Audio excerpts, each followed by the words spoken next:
Remercier M. Jérôme Viau, maire de Grasse, président de la mission locale, vice-président de l'association régionale des missions locales, et qu'il va être élu aussi administrateur de l'Union nationale des missions locales. Monsieur le maire, bienvenue et merci encore.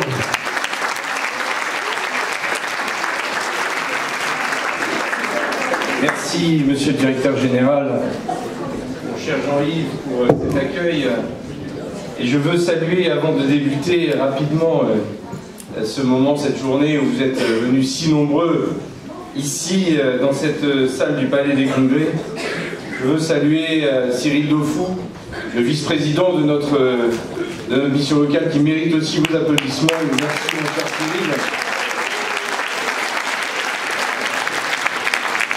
L'ensemble des partenaires autour de ce beau projet, Jean-Michel Degène, Marie Quinck, Marine Lame, Nordine Warache, Marion Grenet, voilà l'ensemble des partenaires d'Arpège, et puis l'ensemble des partenaires qui...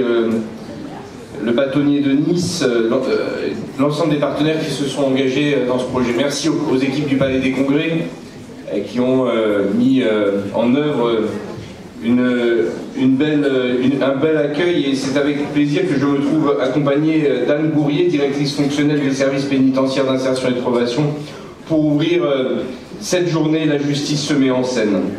Je voudrais avoir un clin d'œil particulier sur la présence de Xavier Baudouin, de l'Association régionale des missions locales, et l'ensemble des référents justice qui viennent ici, ainsi qu'Olivier Carré, animateur de l'Union nationale des missions locales et référent Auvergne-Rhône-Alpes, qui nous fait l'honneur et l'amitié de sa présence. Le plaisir aussi de partager ce moment pour remercier Maxime Stévenot, Yves Brun, notre responsable de secteur, nos deux organisateurs de cette rencontre, sous un nouveau mode de présentation, un nouveau mode d'animation sous forme théâtrale, un moment sympa, un moment où vous devriez passer un moment agréable et pas un moment long.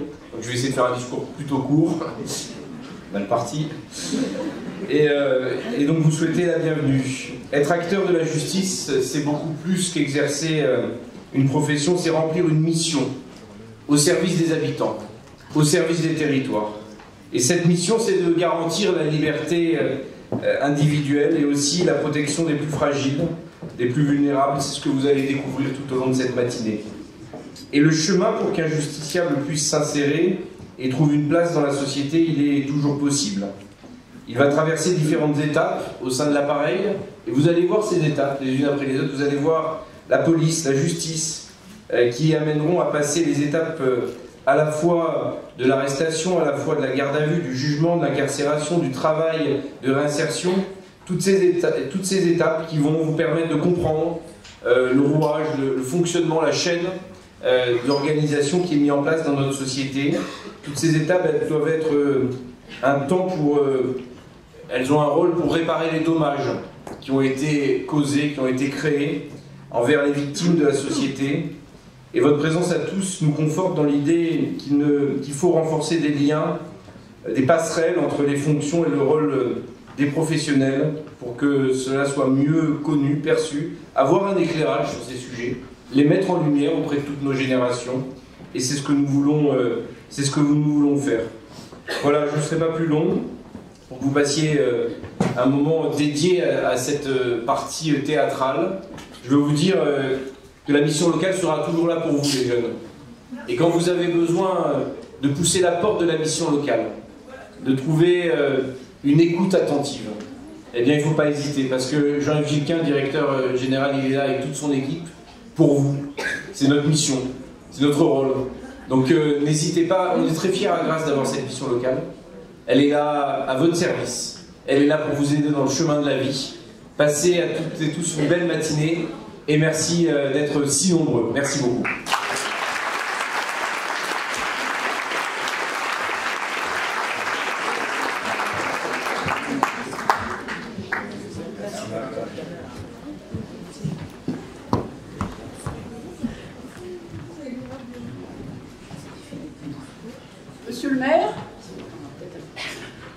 Monsieur le maire, monsieur le président de la mission locale du Pays de Grasse, monsieur le directeur de la mission locale, mesdames, messieurs, monsieur le maire, le SPIP des Alpes-Maritimes est particulièrement sensible au partenariat mis en œuvre depuis de nombreuses années avec tous vos services, puisqu'au niveau de la maison d'arrêt de Grasse, outre la mission locale, nous avons aussi le plaisir de travailler au sujet du livre, du développement du livre et de la lecture, le musée international de la parfumerie.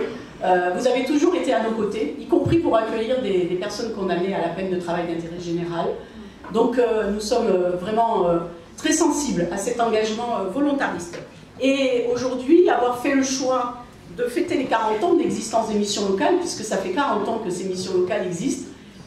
J'ai démarré d'ailleurs dans l'administration pénitentiaire dans une autre région où j'ai participé à justement l'ouverture d'une mission locale sur le secteur où j'intervenais. Donc vous voyez, pour moi, c'est un moment important de pouvoir aujourd'hui vraiment montrer ce partenariat fort de la pénitentiaire et des missions locales. Et donc aujourd'hui, vous nous démontrez cette politique volontariste d'être toujours présent à nos côtés pour avancer dans la prévention de la récidive, puisque c'est notre objectif commun. La semaine dernière, un forum emploi qui était destiné aux personnes détenues était déployé grâce également à l'engagement de la mission locale. Les aménagements de peine pour les jeunes condamnés sont systématiquement préparés entre le SPIP et la mission locale. Ainsi, nous pouvons présenter au service de l'application des peines des projets fiables. Eh bien, figurez-vous, lors de la consultation des partenaires du SPIP, dans le cadre des États généraux de la justice que j'ai mené à l'automne 2021, je ne m'attendais pas un an plus tard à avoir une réponse à la question qui avait été posée par de nombreux partenaires sur le déroulement du parcours judiciaire des condamnés qu'ils reçoivent à différents titres dans leur service. Donc je vous remercie vraiment pour cet accueil de qualité, aujourd'hui aussi, que vous nous proposez dans ce palais des congrès. Et j'adresse mes sincères remerciements à Yves Brun, référent de la mission locale, à Maxime Stévenot, conseiller pénitentiaire d'insertion et de probation, qui ont travaillé tous les deux, vraiment, de concert, pour nous proposer cette représentation qui démontre également un partenariat multicatégoriel de qualité sur ce territoire. Et donc mes remerciements s'adressent également à tous les participants qui ont bien voulu jouer leur propre rôle, à part de la police municipale, police nationale, parquet, voilà, nous avons tout le monde, les avocats, nous avons toute la chaîne judiciaire et chacun joue son propre rôle. Donc je vous souhaite de passer un agréable moment et ensuite nous serons tous là pour pouvoir répondre et échanger avec l'Assemblée si vous le souhaitez. Merci.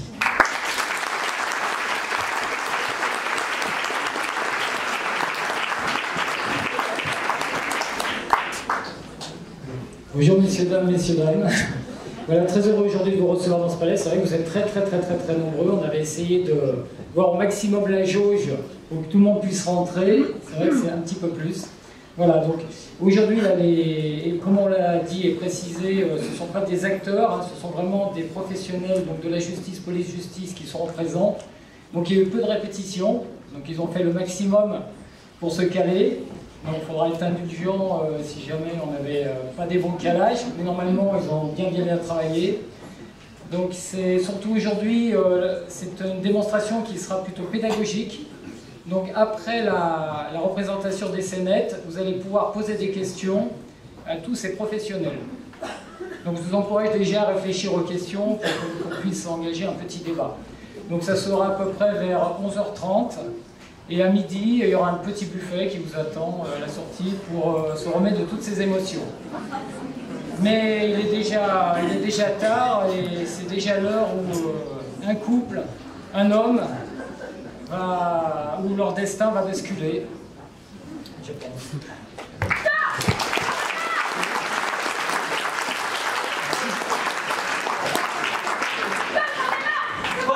Mais t'en as marre de quoi là?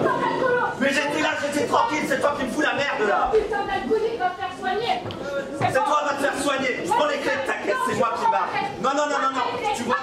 Non, je veux pas avec. Allez, j'en ai marre. Putain, faut pas arrêter.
Oh putain! Oh putain, la caisse! Oh, j'ai plié sa caisse de merde! Oh, elle va me tuer! Elle va me tuer! Bonjour monsieur, police municipale. Quoi, Vous allez sur le côté là, s'il vous Non, plaît. non, non, non! Allez, Attendez, je viens vous d'avoir... allez bien? Vous êtes blessé? Ouais, Ça va, ouais. Vous n'êtes pas blessé? Non, je suis pas blessé, mais je viens de niquer la caisse, là! Ah, c'est pas grave, la caisse, le principal c'est... Oh putain! Bon. Vous avez consommé de l'alcool? Pas plus que ça, non, c'est la bagnole, elle avait un problème, je sais pas, le parallèle. Allez, veuillez présenter les papiers du véhicule, s'il vous plaît. Carte grise, J'ai pas les papiers. attestation d'assurance. Non, j'ai rien. Vous n'avez pas quelque chose pour prouver votre identité? J'ai peut-être ma carte d'identité quelque part. Attendez, je viens d'avoir un accident, vous êtes gentil. Je sais même plus où je l'ai foutu, tenez, c'est... Tiens, je vais vérifier, s'il vous plaît. Monsieur l'officier judiciaire, bonjour, c'est René Ménès de la police municipale de Grasse. Bonjour, je vous appelle parce que nous sommes en présence d'un automobiliste qui vient d'avoir une conduite dangereuse. Et puis également, il vient de dégrader du mobilier urbain. Donc ce monsieur est démuni de son permis de conduire, donc si vous pouvez le passer au fichier. Mais également, en plus, il semblerait qu'il soit dans un état alcoolique. Et au dépistage alcoolique, et vous me rappelez que vous donnez au courant de résultats, s'il vous plaît. Bien sûr. Je vous donne son identité, c'est Alain Dumont, né le 16 mars 1997 à Grasse. D'accord, merci.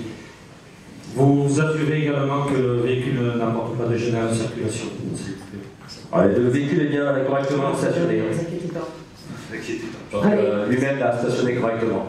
Merci. Tu peux le faire. Est-ce que je relance, s'il vous plaît, pour le test? Allez, c'est parti. Plus fort, s'il vous plaît. Merci. Putain. Oui. Ça va aller, ça va aller. Ça va aller, ouais, ça Et va tu le aller. test est positif. Ah oui, ça va aller. Ah, Putain.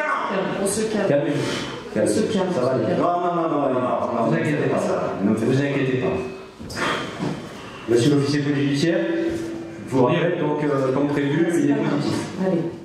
D'accord. Vous procédez sur l'interpellation et vous produisez immédiatement devant moi, s'il vous plaît. Ah, très, très bien. Comme il est un petit peu virulent, on va le noter. Et je le préciserai dans mon rapport. D'accord. Mais autorisation pour le reportage, il n'y a pas de souci. Parfait, merci. Ah putain. Tout va bien? Ouais, ça va, ça dépend de ce que vous allez me dire là. Je vais vous expliquer. Ça va être clair. Je vais effectuer une palpation de sécurité. Ouais. Transport dans le véhicule, d'accord? Pardon. Je vais juste vérifier est-ce que vous avez des... Non. quelque chose sur vous. On va pas commencer comme ça. Non, j'ai pas Un de stylo. Non, j'ai pas de stylo, j'ai rien du tout. J'ai donné ma carte d'identité, c'est la seule arme que j'avais. Donc s'il Mettez-vous vous sur plaît. le côté, tout va bien. Non, Écoutez, tout va bien, ça va aller. Allez, restez calme. Non, j'essaie Vous êtes avec la police municipale. Ouais, bah Restez justement. calme. C'est ça nos impôts, ils servent à ça. Tout va bien, tout va bien. Fric de merde. La meilleure police. Tout va bien. Allez. Unité de 21. Allez, joue au connard là. Joue au connard. À la de l'OPJ, vous allez transporter l'individu au commissariat pour conduite sous l'état anti-alcoolique. Allez, c'est bon, j'ai rien là. C'est bien. Ça va? On va passer à la phase 2. Allez, c'est bon. Ne vous inquiétez pas. Quoi la phase 2? C'est quoi la phase 2? Allez. Non. Tout va bien, monsieur. Non, ça va pas, Tout non. va bien, restez calme. Putain, vous êtes vraiment des connards. Je vous ai passé là. Non, ça fait pas mal des menottes. Vous en avez déjà eu des menottes? Monsieur, on vous notifie que là, les 8h05, on vous ramène auprès de l'OPJ au commissariat de Grasse. Mais non. Conduite sous l'empire état alcoolique. Allez, on y va. Mais c'est pas la peine. Restez calme. Mais laissez-moi partir.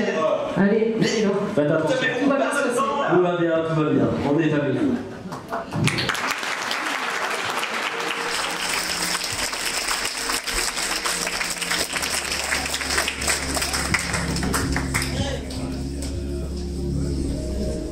La police municipale exerce ses fonctions sous l'autorité du maire sur le territoire de la commune.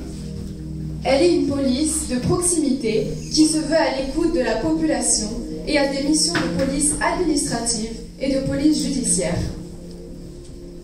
Les policiers municipaux doivent informer le supérieur de tout délit, crime ou contravention dont ils sont témoins.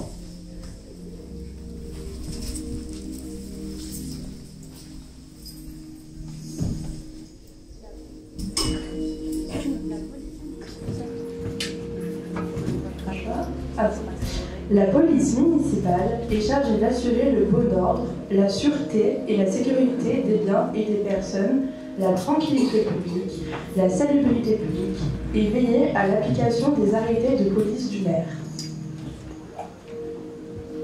Les policiers municipaux agissent en complémentarité avec la police nationale. Elle est disponible et opère 7 jours sur 7 et 24 heures sur 24.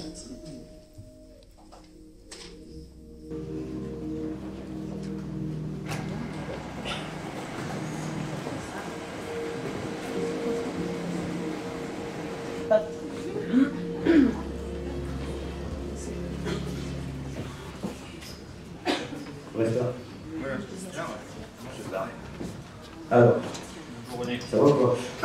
Tout va bien? Oui. Donc le transport s'est pas très bien passé, là il est redevenu calme, mais en tout cas il était outrageant depuis le début. L'interpellation c'est 8h05. D'accord. Donc là il a de la colère. Vous me fournirez votre rapport, mais conduisez-le devant moi là, s'il vous plaît. Oh, ça va là? Monsieur Dumont, bonjour. Bonjour. Ça va ou pas? Parce que bon, ouais, ça semble un petit peu perturbé là. Oui, je suis un petit peu perturbé, ouais. Un petit peu, ouais. Oui. Bon, mais je pense qu'il va falloir un petit peu se reposer et on se revoit un petit peu tout à l'heure. Hein? Ah ouais. Chef de poste, s'il vous plaît. Foutez-moi la paix, c'est ce qu'il y a de mieux à faire. Allez, ceux qui s'alarment pas. Veuillez prendre en charge cette personne, vous appelez le médecin et vous placez en chambre de dégrissement, s'il vous plaît. Allez. On fait le rapport. D'accord, j'attends votre rapport. À tout de suite. Merci à vous.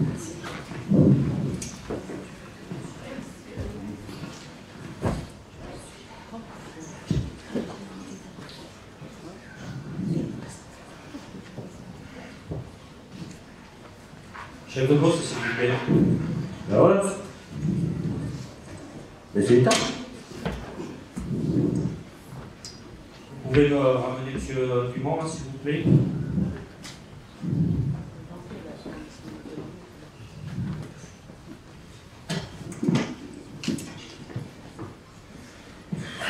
M. Dumont, asseyez-vous, s'il vous plaît. Ça va un peu mieux? Ouais, ça va. Ça va vos esprits? Ouais, un peu mes esprits, ouais. Je vais vous notifier votre placement en garde à vue, donc vous savez pourquoi vous êtes là. Vous avez vu le médecin là? Ouais, j'ai vu le médecin, il me dit que tout va bien. C'est fantastique. Oui, C'est effectivement. des check-up. Il m'a délivré un certificat médical de compatibilité avec votre mesure de garde à vue, donc ça veut dire que vous pouvez rester chez nous. Et que je peux procéder à l'audition. Mais avant l'audition, super, peut-être pas, hein? Pas le mot. Là, je vais vous notifier votre placement en garde à vue. Bon, dans le cadre de cette garde à vue, est-ce que vous voulez être assisté par un avocat? Ah, bah, vu la merde dans laquelle je suis, ouais, je veux bien avoir un avocat, ouais. Est-ce que vous avez une personne à prévenir, un membre de votre famille, votre patron? Ah bah oui, ma connasse de femme, parce que au final, si je félicite devant vous, c'est grâce à elle. Donc au moins qu'elle le sache. J'ai pas l'impression que ce soit franchement elle qui ait consommé autant d'alcool que ce que... si vous viviez avec elle, vous ça va envoyer de l'alcool. Ah bon, là, je crois que vous cherchez des prétextes, monsieur Dumont. Donc, est-ce que vous reconnaissez les infractions qui vous sont reprochées, à savoir le fait d'avoir connu sous l'empire de l'État alcoolique? Oui. Mais il y a également l'effet d'outrage, parce que les policiers municipaux, vous avez appelé par plusieurs noms d'oiseaux. Ouais, j'étais un peu chaud là dans la voiture, mais faut me comprendre, je viens d'avoir un accident, je vois débouler de gars, enfin, faut se mettre à ma place, c'est pas contre eux, ils le savent. Et ils le savent, en tout état de cause, vous de votre côté, vous avez été largement déplacé. Donc, puis, je dis pas, mais apparemment, vous n'êtes pas forcément habitué des faits, mais c'est pas la première fois que ça vous arrive. Non, parce que vous avez votre ordinateur, vous le savez. Ah oui, tout à fait. Vous avez eu une annulation de votre permis de conduire en 2022, janvier 2022. Vous avez déjà été auteur d'outrage. Et si votre permis a été annulé, c'est parce que justement vous avez déjà conduit sous l'empire d'un état alcoolique. Voilà, donc oui, c'est vrai que je peux être amené à prendre mon véhicule pour me déplacer sur les chantiers, etc. C'est sûr, hein, quand on fait son travail au commissariat, on est peut-être moins sujet à se faire pincer. Bah moi non. Moi, je circule, je travaille. C'est pas tellement le fait de faire son travail au commissariat, c'est le fait peut-être de ne pas voir en allant sur son lieu de travail déjà ou en se déplaçant tout simplement. Moi, je ne pense pas que votre femme soit très encline à vouloir vous pardonner là, dans les médias. Elle a commencé à engueuler là. Non, je ne la reverrai pas avant un moment. Je suis peut-être nu comme ça. D'accord. Donc, moi de mon côté, je vais quand même prévenir monsieur ou madame le procureur de la République de votre placement en garde à vue. Et je vais aviser votre épouse. Je vais appeler également l'avocat. C'est pas moi qui l'appelle? Non, c'est d'ailleurs dommage. On n'est pas aux États-Unis ici, monsieur, ça n'existe pas. C'est l'OPJ qui prévient un membre de la famille ou un proche. Et d'autre part, c'est également l'OPJ qui va prévenir l'avocate. Voilà, monsieur. Chef de poste, vous pouvez raccompagner monsieur. C'est bon, je sais marcher.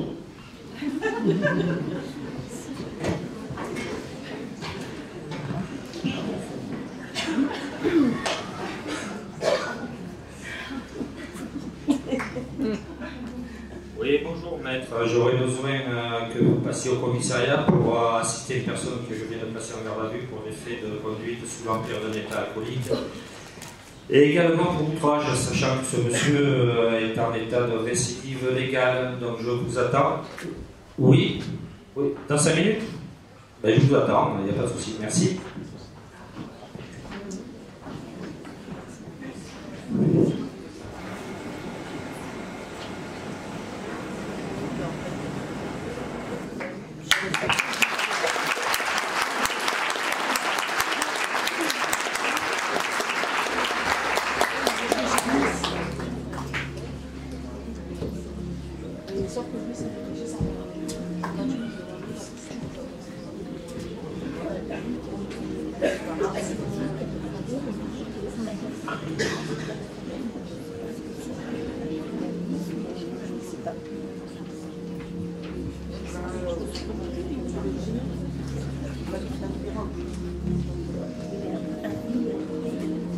Même s'il travaille, il l'a reconnu implicitement. Il prenait quand même un véhicule pour aller travailler, donc ça veut dire qu'il a continué. Donc, voilà. Je n'ai pas entendu ça, monsieur. Non. Je ne l'ai pas entendu. Je n'ai pas entendu dire ça. Parce que je suis très respectueux de la loi et je ne vais pas prendre mon véhicule pour faire des chantiers au noir. Ils sont plusieurs et à tour de rôle, ils se prêtent sur le lieu de travail. Moi, je n'ai pas entendu dire qu'il conduisait. J'en ai terminé mes observations. Je vous en prie, et juste une observation tout à fait personnelle, incitez votre client à acheter une trottinette électrique. Je n'y manquerai pas. Chef de poste, veuillez accompagner madame l'avocate et M. Dumont. Je vais appeler le parquet.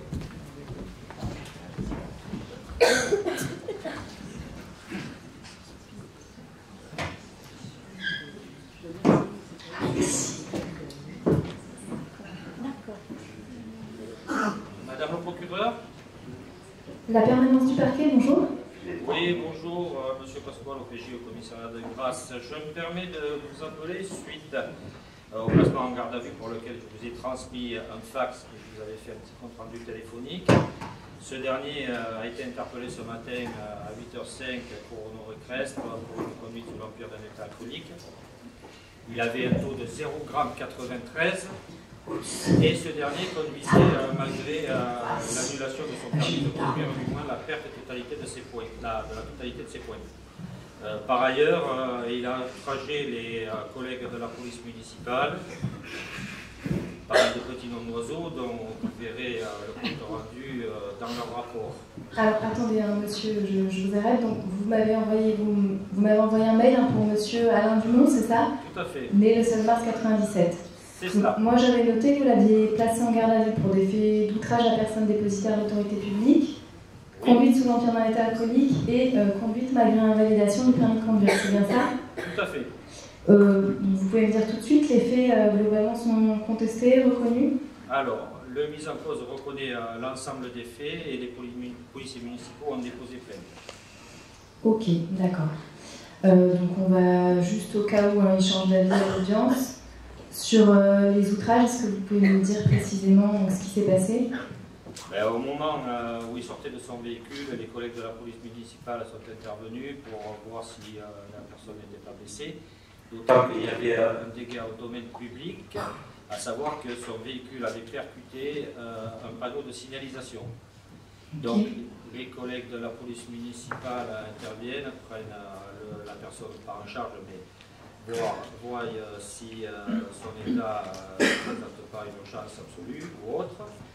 En fait, à ce moment-là, la personne a commencé à s'énerver, à insulter les collègues de la police municipale, de connards, de bâtards de flics. Voilà à quoi servent vos impôts et la suite n'est pas mieux. D'accord, donc sur les propos précisément, c'est, vous m'avez dit connard, bâtard de flic. Voilà, et même il y a un petit mot qui a fusé, c'était enculé. C'était, pardon, j'ai pas entendu. C'est pour ça que je l'ai dit comme ça, parce que j'aime pas trop le prononcer, mais c'est enculé. D'accord, enculé. Bon. Les policiers municipaux déposent plainte. Tout à fait. Ils étaient deux, c'est ça? Tout à fait, les deux policiers municipaux et déposent de plainte. Il n'y avait pas d'autres témoins? Il n'y avait pas d'autres témoins. D'accord, les deux policiers ont été entendus?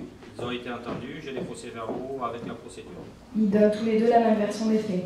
Exactement la même version des faits. Ok, sur la conduite sous l'empire d'un état alcoolique, on y reconnaît également. Donc, l'éthylotest était positif, l'éthylomètre vous a donné un taux de combien? 0,93, il a été contrôlé 2 fois. 2 fois? Oui. D'accord. Ok, et sur la conduite malgré invalidation, ça lui avait été notifié par la préfecture? Oui, ça lui avait été notifié en date du 12/01/2022. 12 janvier 2022. D'accord, bon, ok, donc pas de problème sur les faits. Il est connu chez vous, vous l'avez otage? Oui, pour des faits de conduite sous l'empire d'un état alcoolique déjà, et de conduite sans permis précédemment. Et je crois qu'il y a autre chose, mais je n'ai pas eu l'intégralité du traitement des antécédents judiciaires que vous devez avoir sûrement. Oui, alors attendez, je vais regarder le casier. Donc sur le casier, j'ai 3 condamnations. Alors, donc effectivement, j'ai 3 condamnations, 2018, 2019, 2020, et j'ai effectivement une conduite sous l'empire d'un état alcoolique, donc déjà condamné par le tribunal correctionnel de Grasse en 2019, donc il est en état de récidive légale. Ok, bon bah écoutez, je vais le faire déférer en vue d'une comparution immédiate cet après-midi. Vous pouvez me le déférer à quelle heure? Vous pouvez le déférer dans 1 heure, juste me laisser le temps de prévenir l'avocate de sa comparution. Ok, bah, le plus tôt possible, dès que vous pouvez, vous venez. D'accord, pas de problème. Je vous remercie, à tout à l'heure. Merci à vous. À tout à l'heure. Au revoir.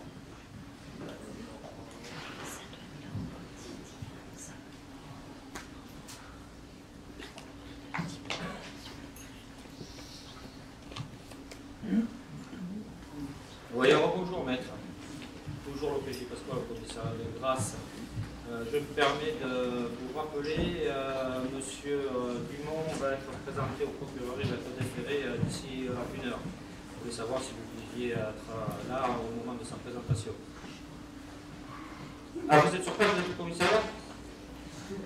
Ah ben d'accord, c'est que mieux. Donc, je vais me permettre de venir vous voir et vous faire part des décisions de madame le procureur de la République. Merci. À tout de suite.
Vous êtes né le 16 mars 1997 à Grasse. Oui.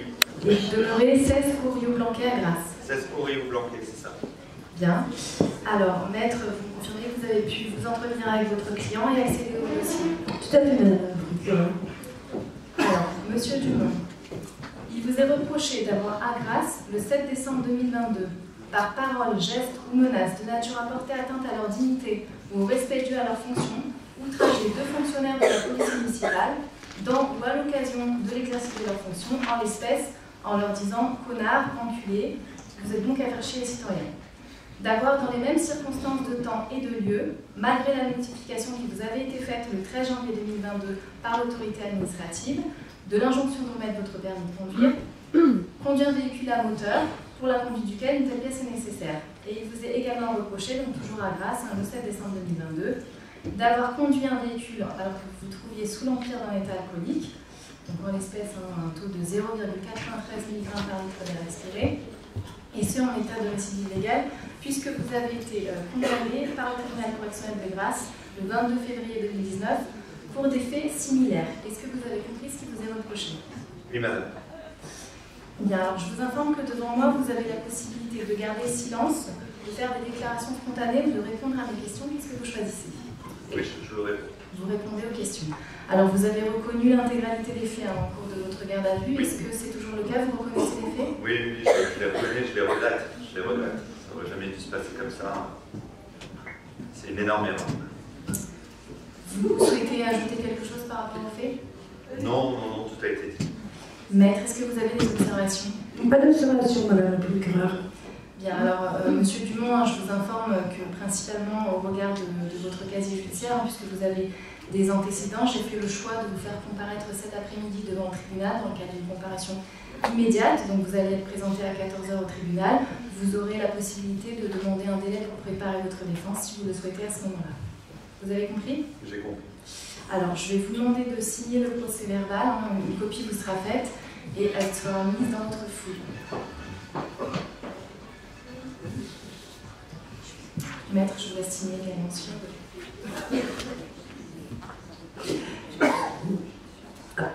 Voilà, vous pouvez y aller. Merci. Au revoir. Il va? Je crois qu'elle a encore réfléchi. Comment on se retrouve? Allez, on y va.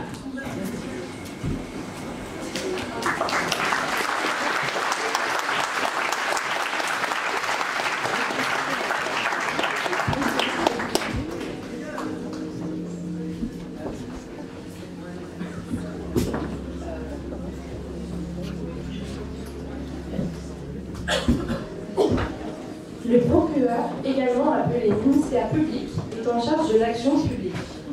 Il supervise l'enquête de police et à l'issue prend la décision de la personne mise en cause. S'il estime qu'il n'a pas assez d'éléments, il va classer sans suite et clôturer le dossier. S'il estime avoir assez de charges à l'encontre de la personne mise en cause, il peut décider d'une mesure alternative aux poursuites si les faits ne sont pas graves. S'il estime que les faits sont graves, ou si la personne mise en cause a déjà des antécédents judiciaires, il va renvoyer le dossier devant le tribunal correctionnel pour que la personne soit jugée par un tribunal. Lors de l'audience, devant le tribunal, le procureur représente les intérêts de la société. Avant la plaidoirie de la défense, il prononce ses réquisitions, au cours desquelles il explique pourquoi il estime avoir assez d'éléments pour que la culpabilité du prévenu soit prononcée et que celui-ci soit condamné, et au cours desquelles il va proposer une peine que le tribunal n'est pas obligé de suivre.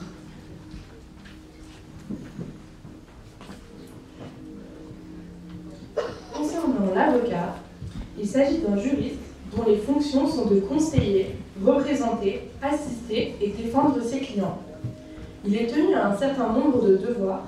Il est tenu au secret professionnel ainsi qu'au devoir de loyauté. Il ne peut pas conseiller ou représenter plusieurs parties dans une même affaire.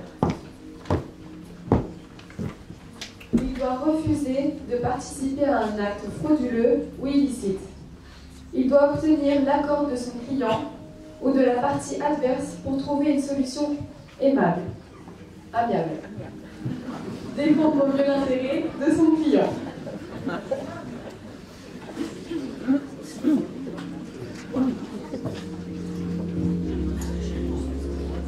Là, vous allez entendre un bruit et après vous aurez le tribunal de Lyon. Là, tout le monde sera obligé de se lever parce que c'est la cour de justice pour rester au magistrat.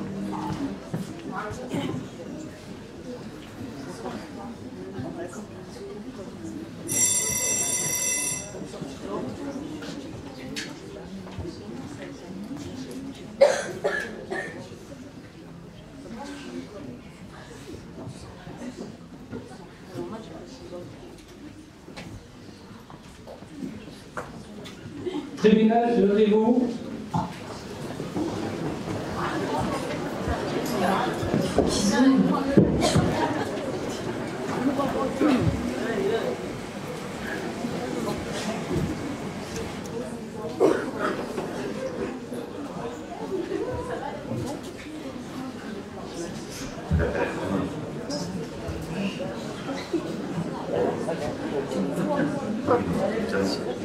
L'audience est ouverte, veuillez vous asseoir.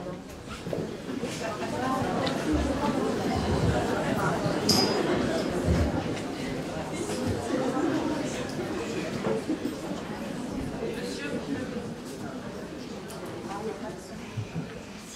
vous vous appelez Alain Dumont. Vous êtes né le 16 mars 1997 à Grasse, domicilié 16 cours, Riou, Blanquet à Grasse, c'est ça?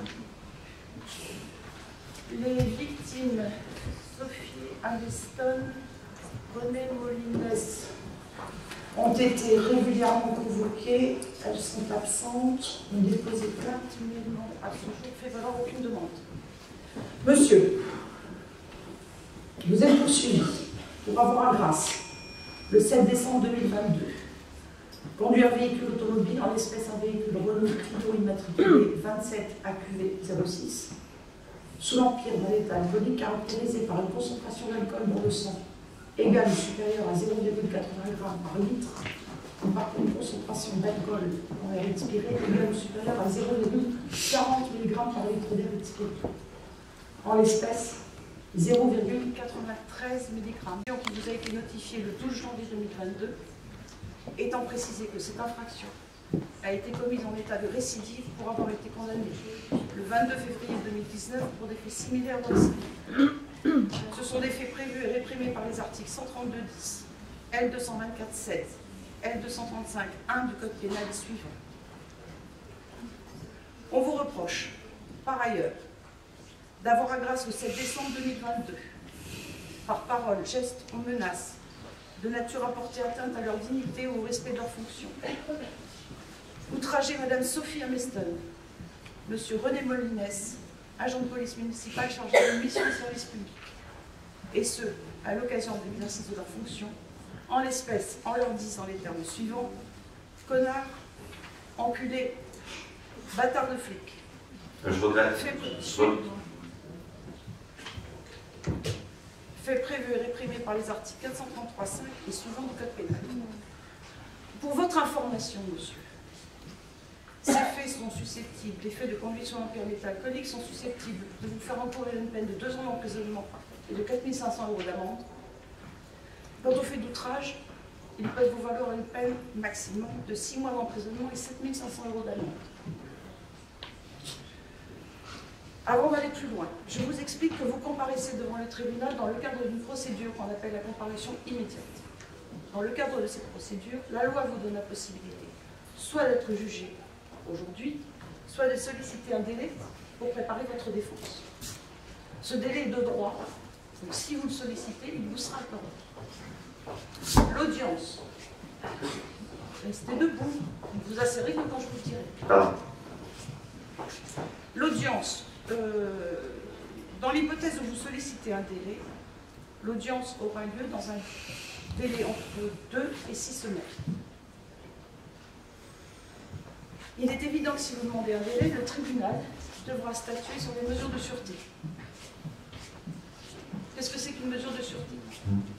Nous serons tenus de statuer sur votre éventuelle mise en détention, sur votre placement sous contrôle judiciaire, où vous serez remis en liberté.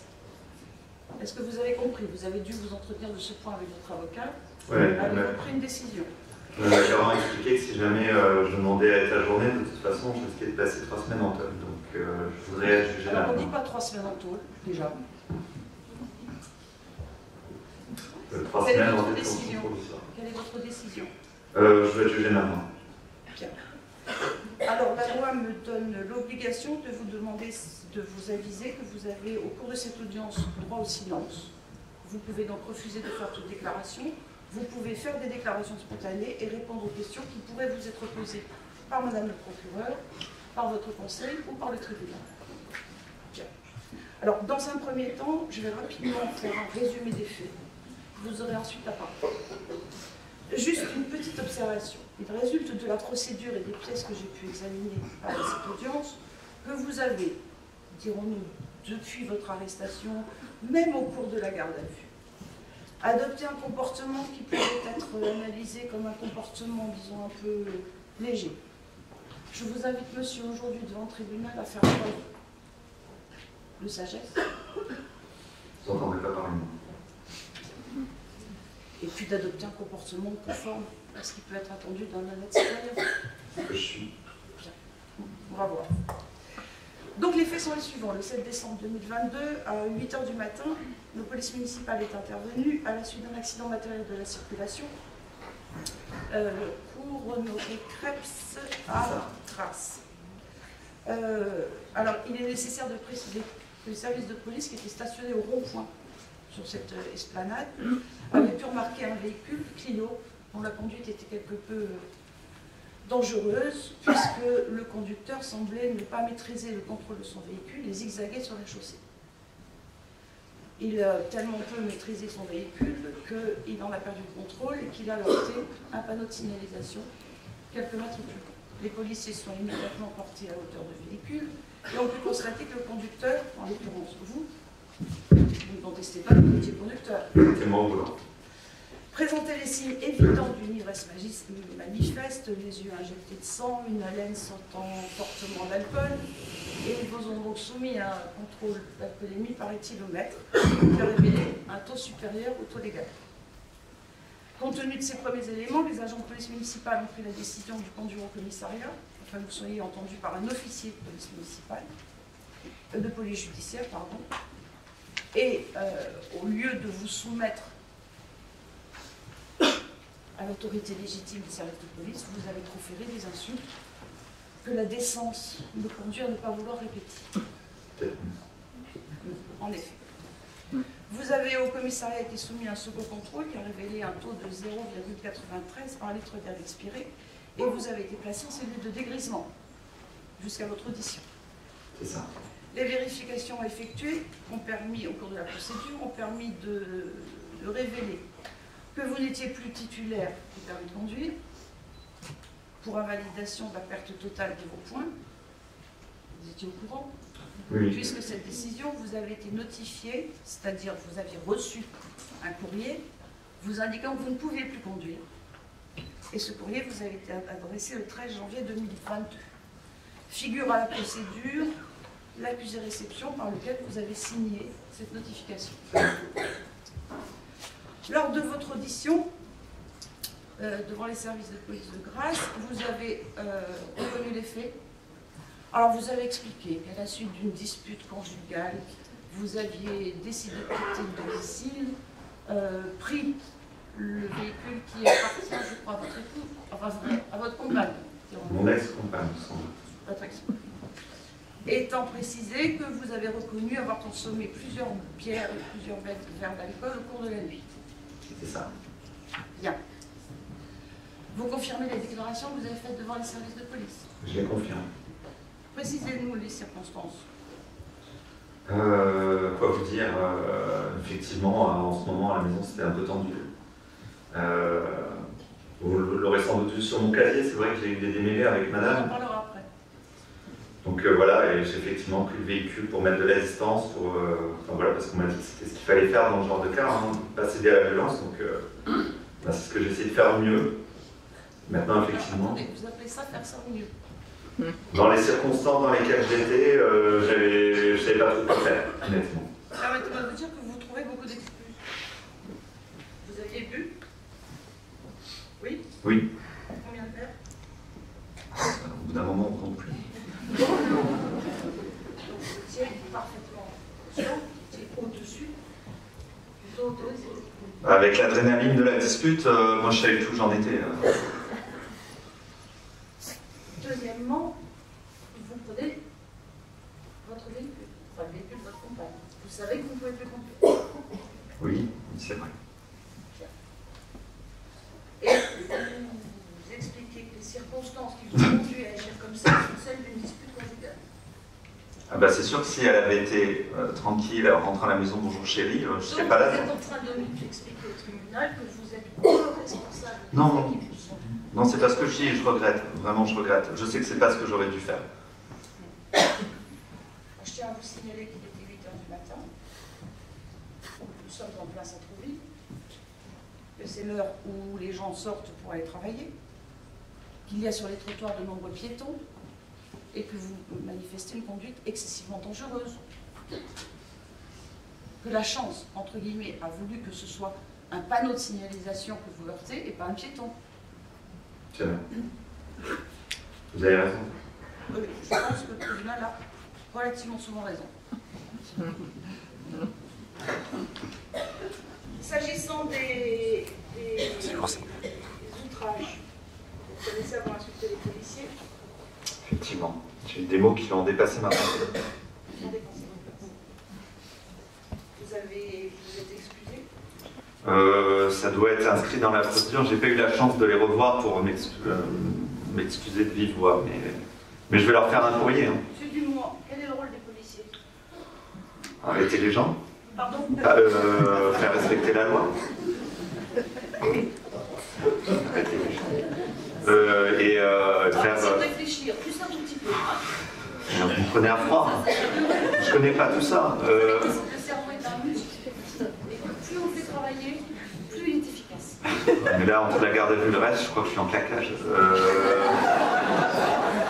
Là, concrètement, effectivement, ils avaient, de toute façon, j'avais percuté un panneau, c'est normal qu'ils venaient à ma rencontre et en plus, ils m'ont demandé comment j'allais au début. Et voilà, ensuite, ils ont fait leur travail, je le sais bien, hein, mais c'est à ce moment-là. Je demande de réfléchir, quelle est la fonction des policiers?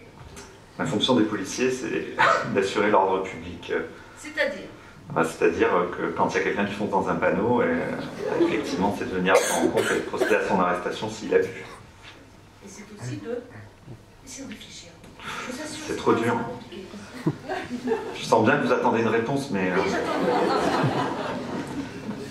je sais pas. Bien. Alors, je peux peut-être envisager si je commence à vous dire que le terme, ça commence par un P. G. Les citoyens. Bien. Notre-Dame. Je peux te voir que les choses sont difficiles à obtenir. Le tribunal a-t-il des questions sur les faits? Pas de questions? Madame la procureure, des questions sur les faits? J'ai pas de question, Madame la Présidente. Nous allons aborder votre personnalité, Monsieur Dumont. Force est de constater que ce n'est pas votre premier passage devant la justice. Non. Puisque votre casier judiciaire porte mention de 3 condamnations. Une condamnation prononcée le 15 juin 2018 par le tribunal de Grasse. Vous avez été condamné pour conduite sans permis à 70 heures de travail d'intérêt général que vous avez effectué. Que j'ai effectué en totalité. Le 22 février 2019, tribunal correctionnel de Grasse, conduite sous l'empire d'état alcoolique. Le tribunal a prononcé une peine de 6 mois d'emprisonnement, assortie d'un sursis probatoire pendant 2 ans avec obligation de travail et de soins. C'est ça. Vous avez donc, dans le cadre de cette condamnation qui est ce qui vous vaut d'être en récidive, été suivi par un juge de l'application des peines, oui, par un service pénitentiaire d'insertion de probation, c'est ça, qui pendant 2 ans a contrôlé que vous respectez les obligations de travail et obligations de soins.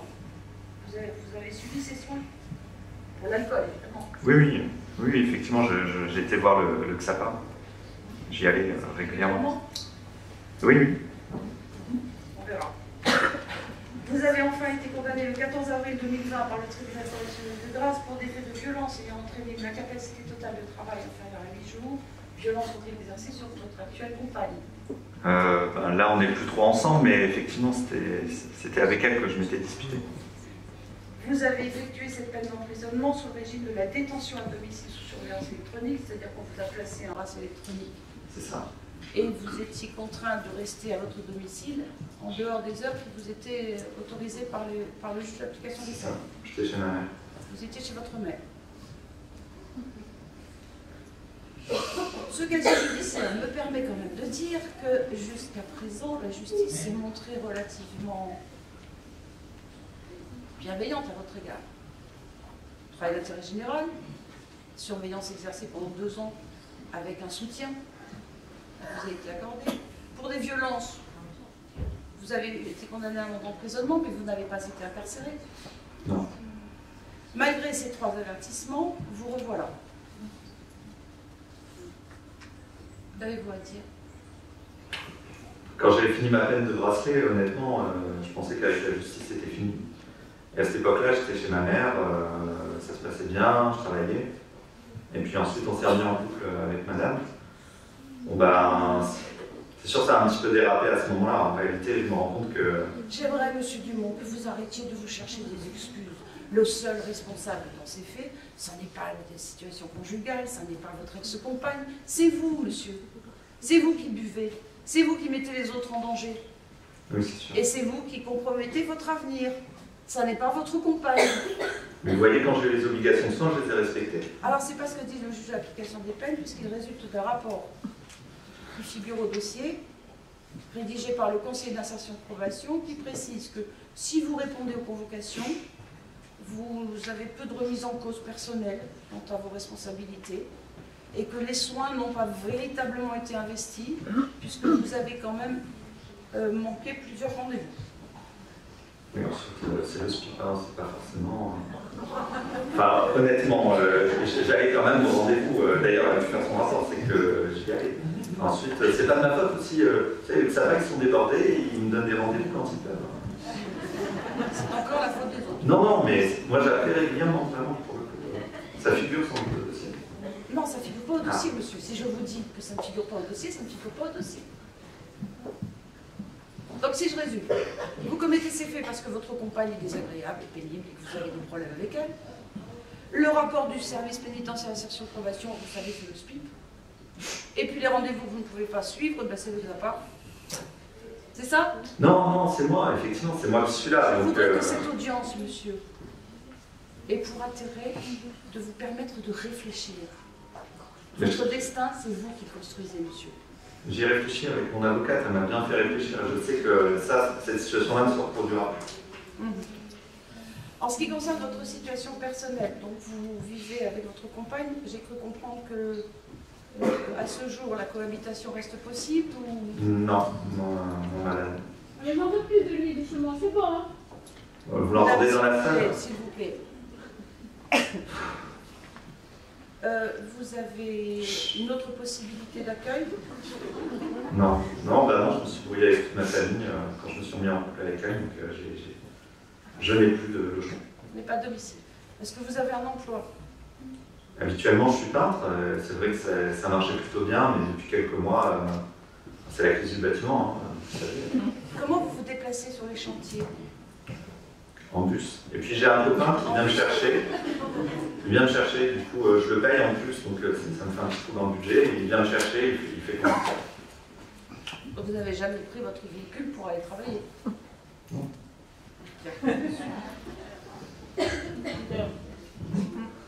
Est-ce que vous souhaitez, avant que je ne donne la parole à Madame le procureur, est-ce que vous souhaitez ajouter quelque chose? Non, je crois que tout a été dit, à part que je regrette et que voilà, si j'ai l'occasion de m'excuser déjà auprès des policiers que j'ai outragés, je le ferai parce que vraiment, pour le coup, c'était pas moi. Moi, je suis pas comme ça. Y a-t-il des questions à poser? Questions, Madame la procureure? Pas de questions, Madame la Présidente. Bien, vous pouvez vous asseoir, Monsieur, Madame la procureure, vous avez la parole pour vos accusations. Je vous remercie, Madame la Présidente.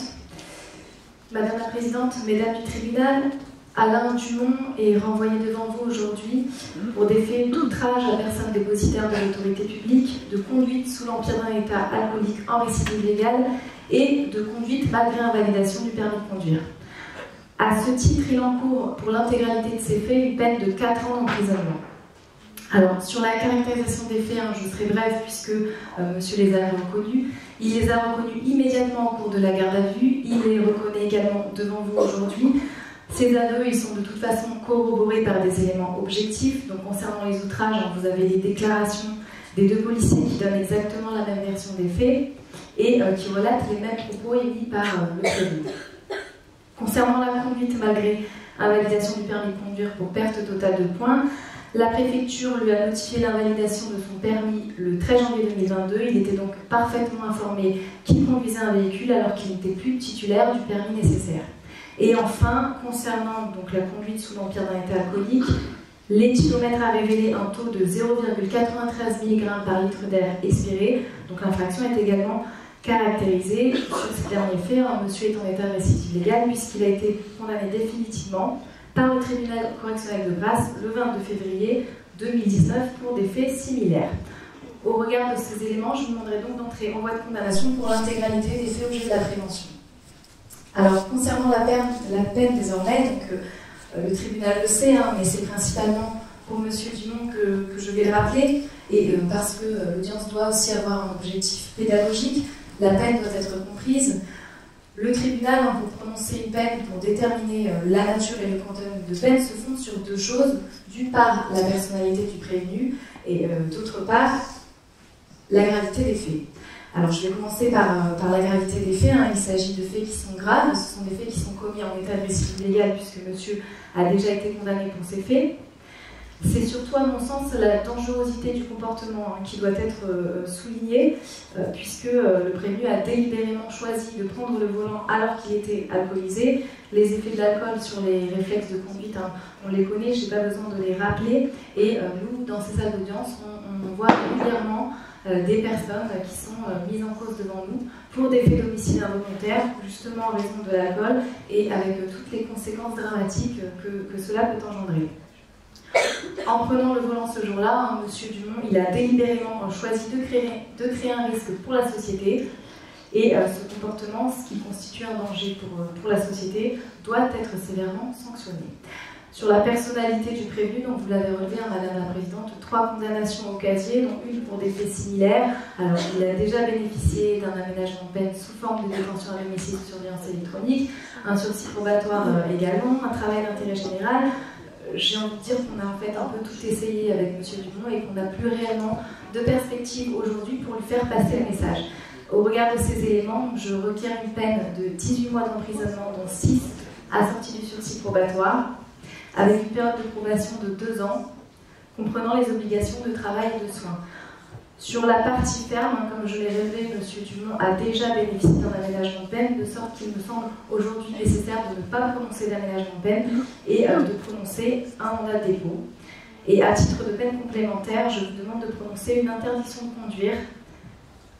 Donc interdiction de conduire un véhicule non équipé d'un système anti-démarrage pendant une durée de 18 mois. Voilà, je vous remercie. Merci, Madame la Procureure. Maître, vous avez la parole. Oui, Madame la Présidente, Mesdames, quelques observations aux adresses de M. Dumont. Et lorsque j'entends le ministère public prendre ces réquisitions, finalement, j'ai froid dans le dos. J'ai froid dans le dos parce que les réquisitions visent à bannir M. Dumont de la société. D'une part, proposant, demandant à un tribunal de prononcer une peine d'emprisonnement ferme, et d'autre part, en lui interdisant d'avoir accès à son permis de conduire. Si on voulait le mettre à l'écart de la société, on ne pouvait pas faire mieux que de prendre de telles réquisitions. Le ministère public l'a rappelé, on a tout essayé, M. Dumont. Mais a-t-on essayé les bonnes choses? Votre tribunal a rappelé d'emblée le passé, le casier judiciaire de M. Dumont, et finalement a résumé ces faits dont vous allez reconnaître aujourd'hui à la personnalité, au casier judiciaire de M. Dumont. Manifestement, on ne tient pas compte des dires et de la réalité des faits qui se sont déroulés ce jour-là. Il y a tout d'abord des faits d'outrage.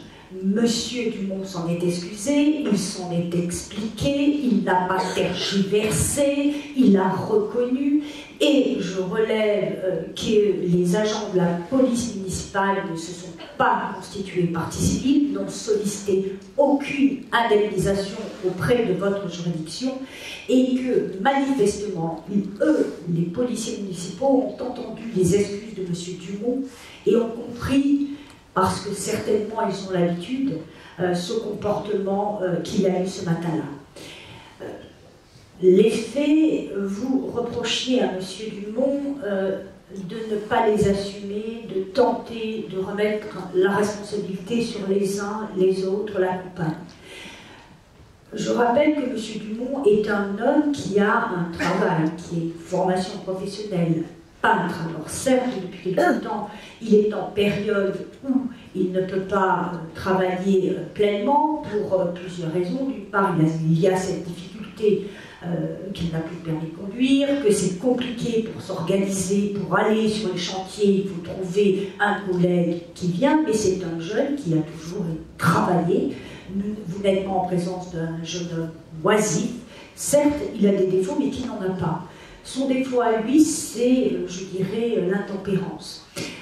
Il a manifestement du mal à gérer ses émotions, à gérer ses comportements, et surtout, alors, le tribunal reprochait à M. Dumont de rejeter la responsabilité sur sa compagne, mais finalement, lorsque l'on prend la genèse de l'histoire de M. Dumont, on constate qu'elle y est pour beaucoup, parce que lorsque M. Dumont a été hébergé chez ses parents, il a dûment respecté les obligations qui lui étaient imposées. Vous avez relevé quelques rendez-vous manqués, il vous l'a indiqué, il n'y a pas de raison de ne pas le croire, qu'il avait contacté les services, qui effectivement sont débordés, ils ne peuvent pas s'adapter aux emplois du temps des uns et des autres, étant précisé qu'ils travaillaient.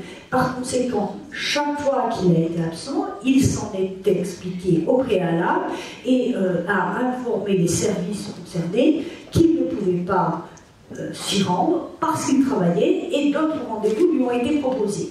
En réalité, la descente aux enfers de M. Dumont, elle est parallèle à sa rencontre avec sa compagne.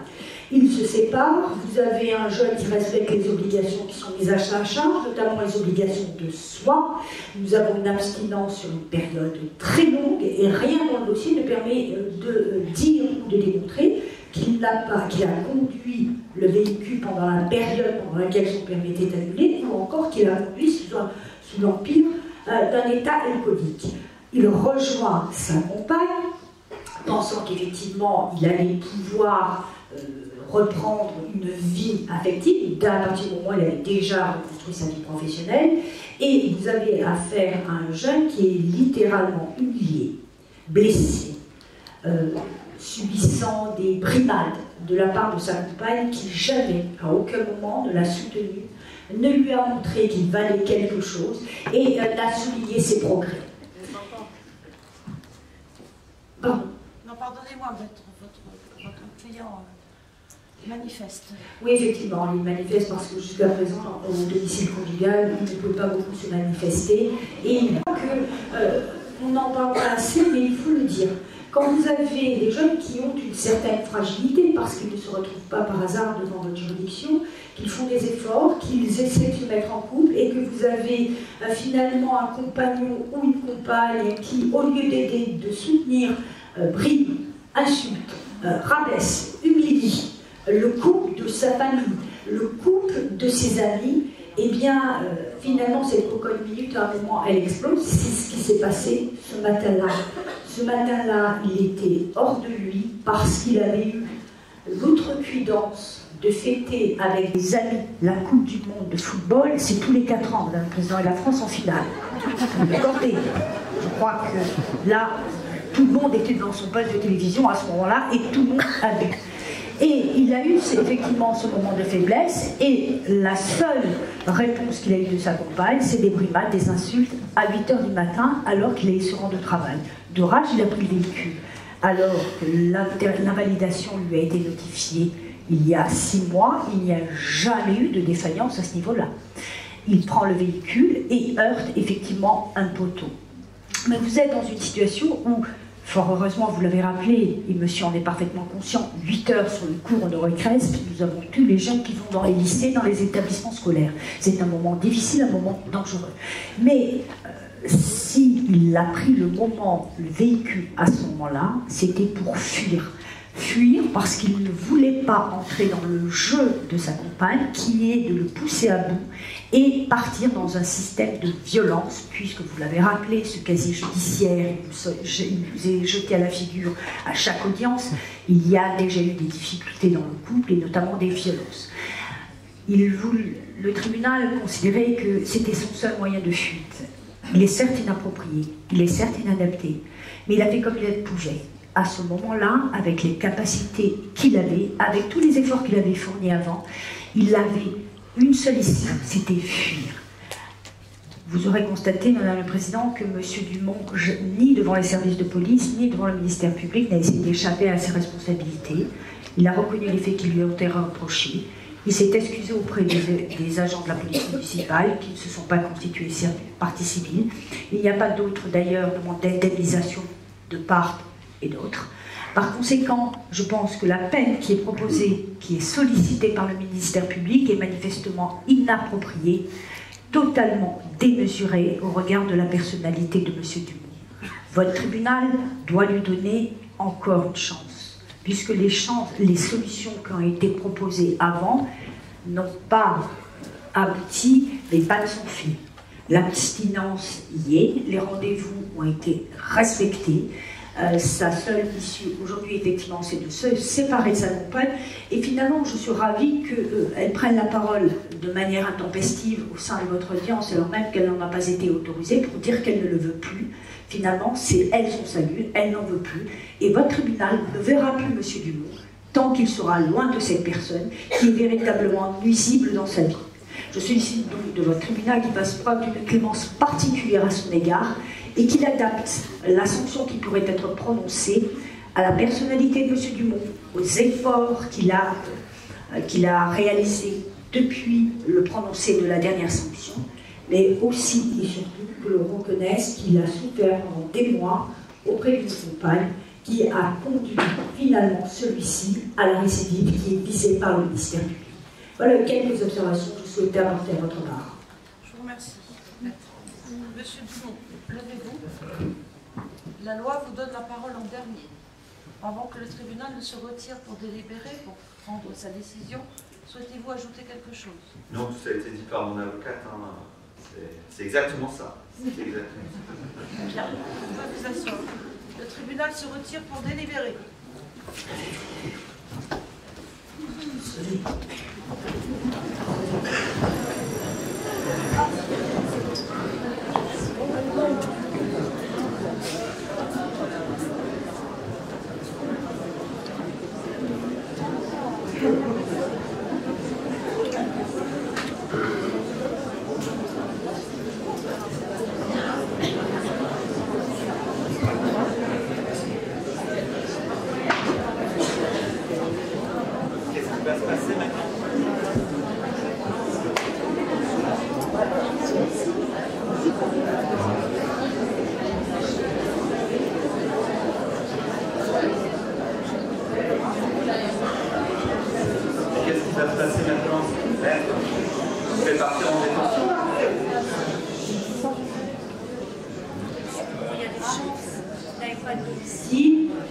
Étant en état de récidive légale, je pense qu'ils vont choisir la solution de vous éloigner.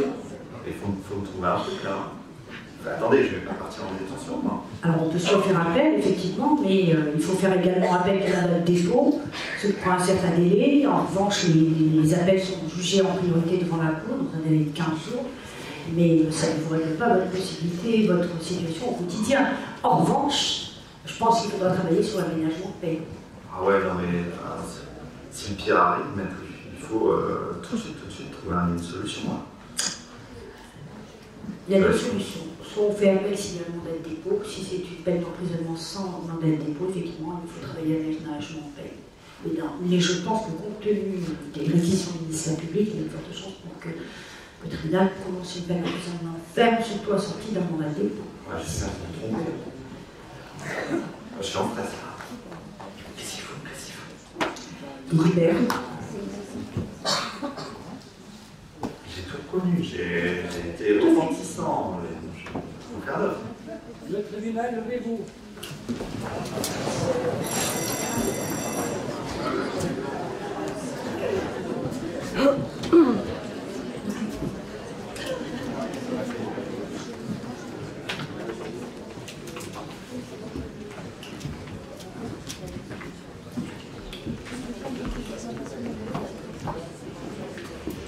L'audience est reprise, vous pouvez vous asseoir.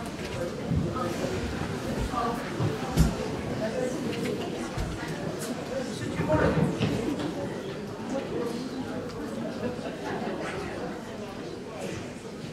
le tribunal, après en avoir délibéré, déclare coupable des faits qui vous sont reprochés.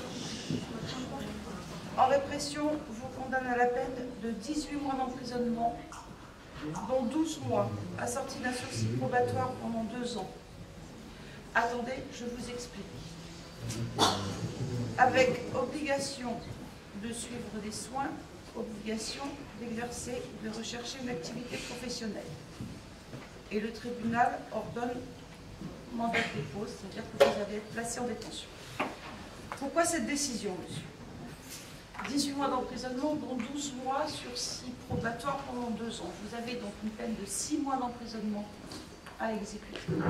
Je vous rappelle la peine qui a été précisée par Madame le procureur, vous encourriez 4 ans d'emprisonnement.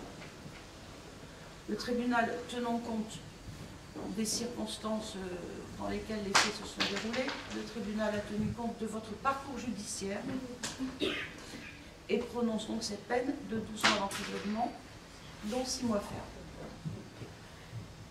La loi contraint le tribunal à envisager que cette partie ferme de l'emprisonnement soit aménagée.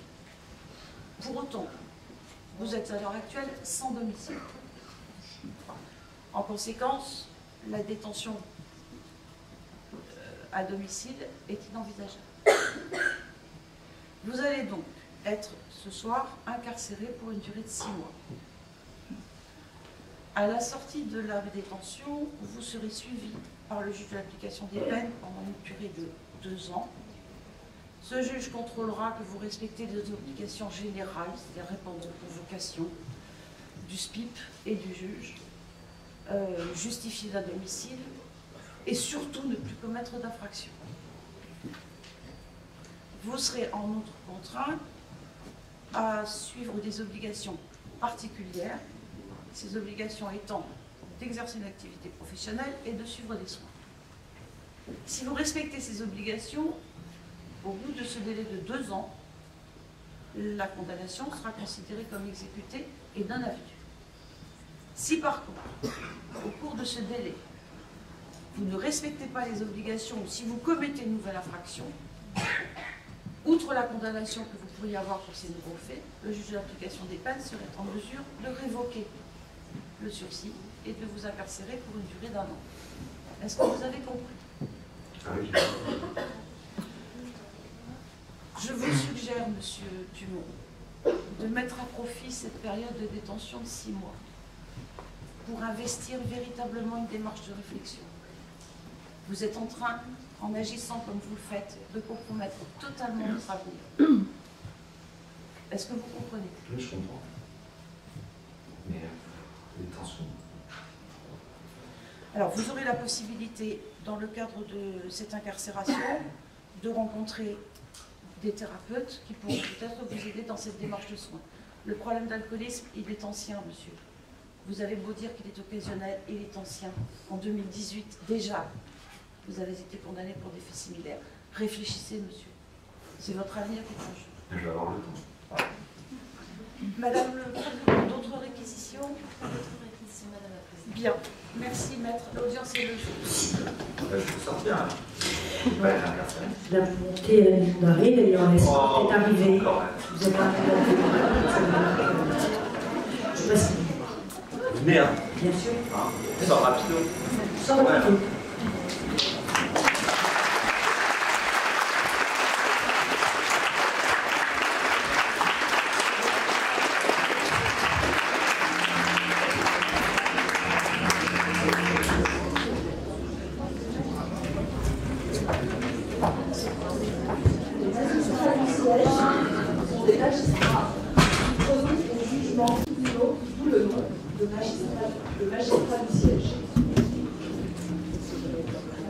Les magistrats du siège sont indépendants.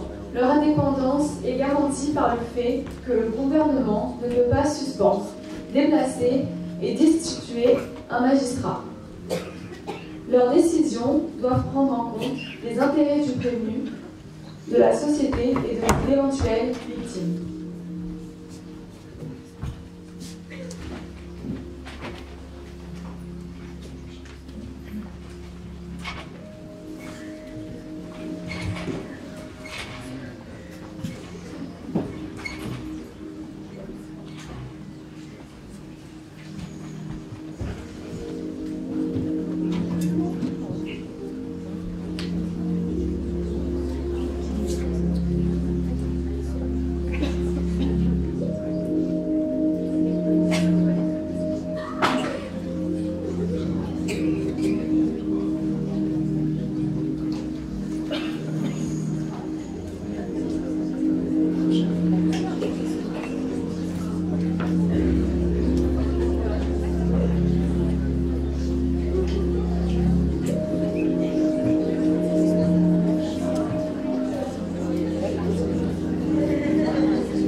Très bien, je peux avoir votre nom, prénom et date de naissance, s'il vous plaît. Alain Dumont, 797 à Grasse.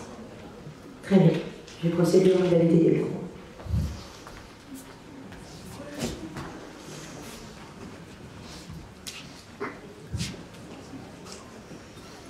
Vous allez venir avec nous jusqu'en cellule.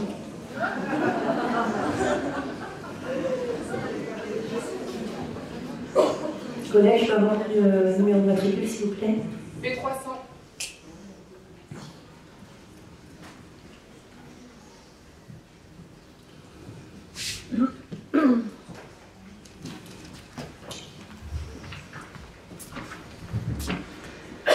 Je vais essayer ici. Monsieur Dumont va procéder à l'empreinte. L'index gauche, s'il vous plaît. Index gauche. Merci. C'est bon. Bonne chance.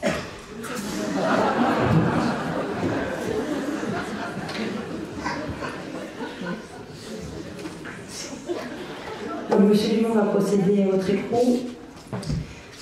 Donc, vous êtes bien monsieur Dumont Alain, vous êtes bien le 16 mars 97 à Grasse. Votre adresse, s'il vous plaît. 16 cours du Rayon Blanquet. 0630 Grasse. Ok, vous mesurez combien 1m70. Ok. Donc, vous êtes blond. Les yeux marrons.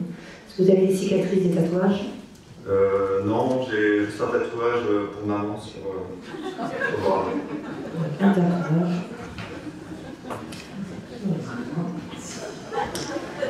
Votre niveau scolaire, s'il vous plaît. J'ai fait un CAP. L'adresse que vous m'avez communiquée, c'est la vôtre ou c'est chez quelqu'un En réalité, c'est chez quelqu'un. Ok. Vous êtes hébergé. Enfin, plus maintenant, donc je ne sais pas comment vous allez l'écrire. Mais... Ensuite, votre situation matrimoniale, célibataire. Célibataire. Vous avez des enfants? Non. Est-ce que vous parlez une langue autre que le français? Vous me proposez l'espagnol, mais...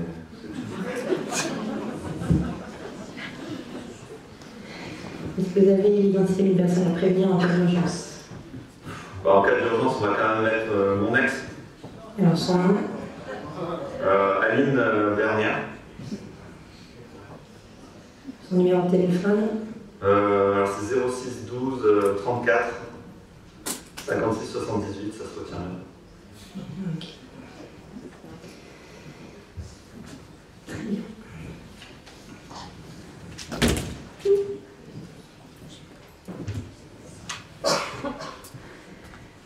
Donc on va procéder à vos empreintes. Et ça va où ça, toutes les empreintes, tout ça? Tout ça, ça va rester au niveau du dossier de l'administration. Je vais pas être mis dans un fichier pédophile ou je sais pas quoi. Non, c'est pas là pour ça. Alors je vais vous demander, on va commencer par la main gauche, on va faire tous les trois. Ensuite à la droite. Très bien. Donc nous allons contrôler vos valeurs. Donc, vous avez votre pièce d'identité. Oui. Vous avez 25 €, un billet de 20, un billet de 5. C'est ça. Voilà, pas de bijoux. Donc on est bien d'accord. Donc je vous laisse signer pour dire qu'on a bien les 25 € qui iront sur votre compte. J'étais pas sur moi. Non, en fait ils vont aller directement sur un compte. On va vous ouvrir un compte bancaire. Ils seront mis dessus pour les utiliser. Ça, vous allez passer par le parcours arrivant, donc vous allez être reçu par un officier qui vous expliquera toutes les modalités. Ok. De toute façon, dans notre sac de pactage, vous aurez le livret d'accueil. Les explications sont dessus. Il y aura tout écrit dedans? Oui. Ok. Et si vous avez des questions, vous avez les surveillants ou le gradé qui pourra y répondre. Okay. D'accord? Donc maintenant, on va passer à la biométrie. Donc vous avez la machine qui est juste à côté de vous. Il faut éteindre à chaque fois les petites lumières. Donc vous mettez votre main. Voilà. Et on va le faire 5 fois. Très bien. Alors nous allons procéder à la photo. Donc je vous demande de bien mettre la pancarte au niveau de votre tête. Au niveau de votre cou, s'il vous plaît. Voilà, très bien. Parfait. Je récupère. Merci. peux la refaire Non, ça va, il faut pas l'aider. Et ben, c'est votre carte de circulation. Pour pouvoir circuler dans la prison, il faudra l'avoir obligatoirement sur vous. Il faut toujours jamais. Tout le temps.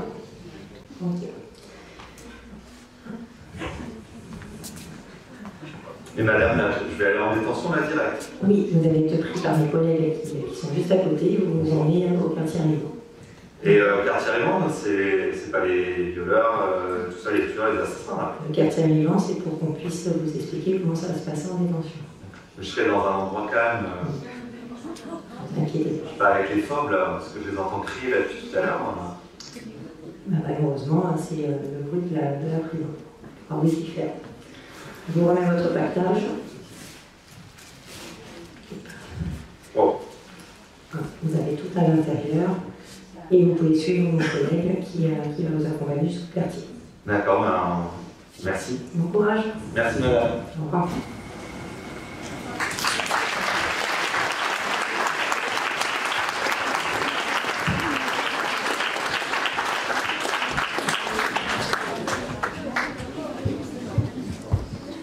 Une maison d'arrêt est un établissement qui reçoit les personnes en attente de jugement et celles condamnées à une peine de moins de 2 ans, ainsi que celles en attente d'affectation dans un établissement pour peine.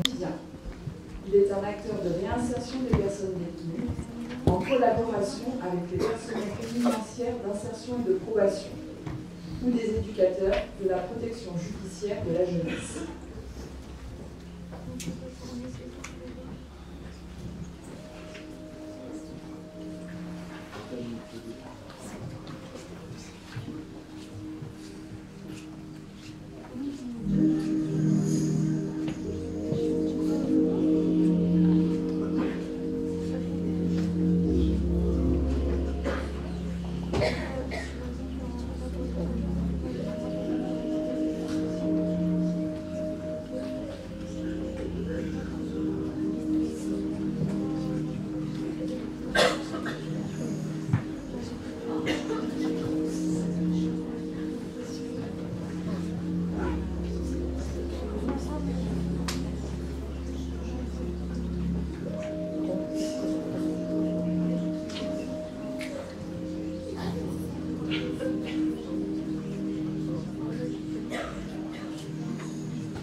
Allez, venez, monsieur.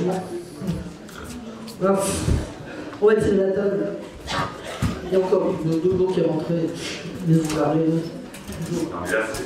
Il y en a un qui a laissé la fenêtre ouverte. Dans quelles conditions ça a terminé? Oui, on peut vous laisser comme ça. En état de question. Bon, asseyez-vous. Bon, ça va, pas trop déçu pour manger le ménagement de peine? Bah, je savais bien que sans logement, sans travail, vous m'aviez dit, hein, c'était compliqué. Bah, je vous l'avais dit au départ, il fallait tenter, mais bon, c'est sûr que c'était pas très positif. Bon, enfin, toujours est-il, vous avez passé quand même quasiment 2 tiers de peine maintenant. Ça va, ouais, mais bientôt. Là, vous avez expliqué ce que c'était la libération sous contrainte, vous savez. La difficulté, c'est que vous n'aviez pas d'hébergement. Mais j'ai cru comprendre qu'avec madame, ça a l'air de...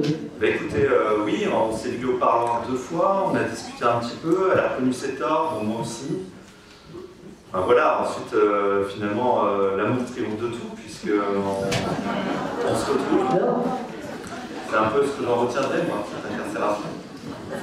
Donc voilà, elle va me donner les papiers pour la libération sous contrainte, j'ai rencontré la Fondation d'Auteuil, enfin il y a des choses qui sont en train de se mettre en place. Et cette première incarcération, ça servait quelque chose pour vous?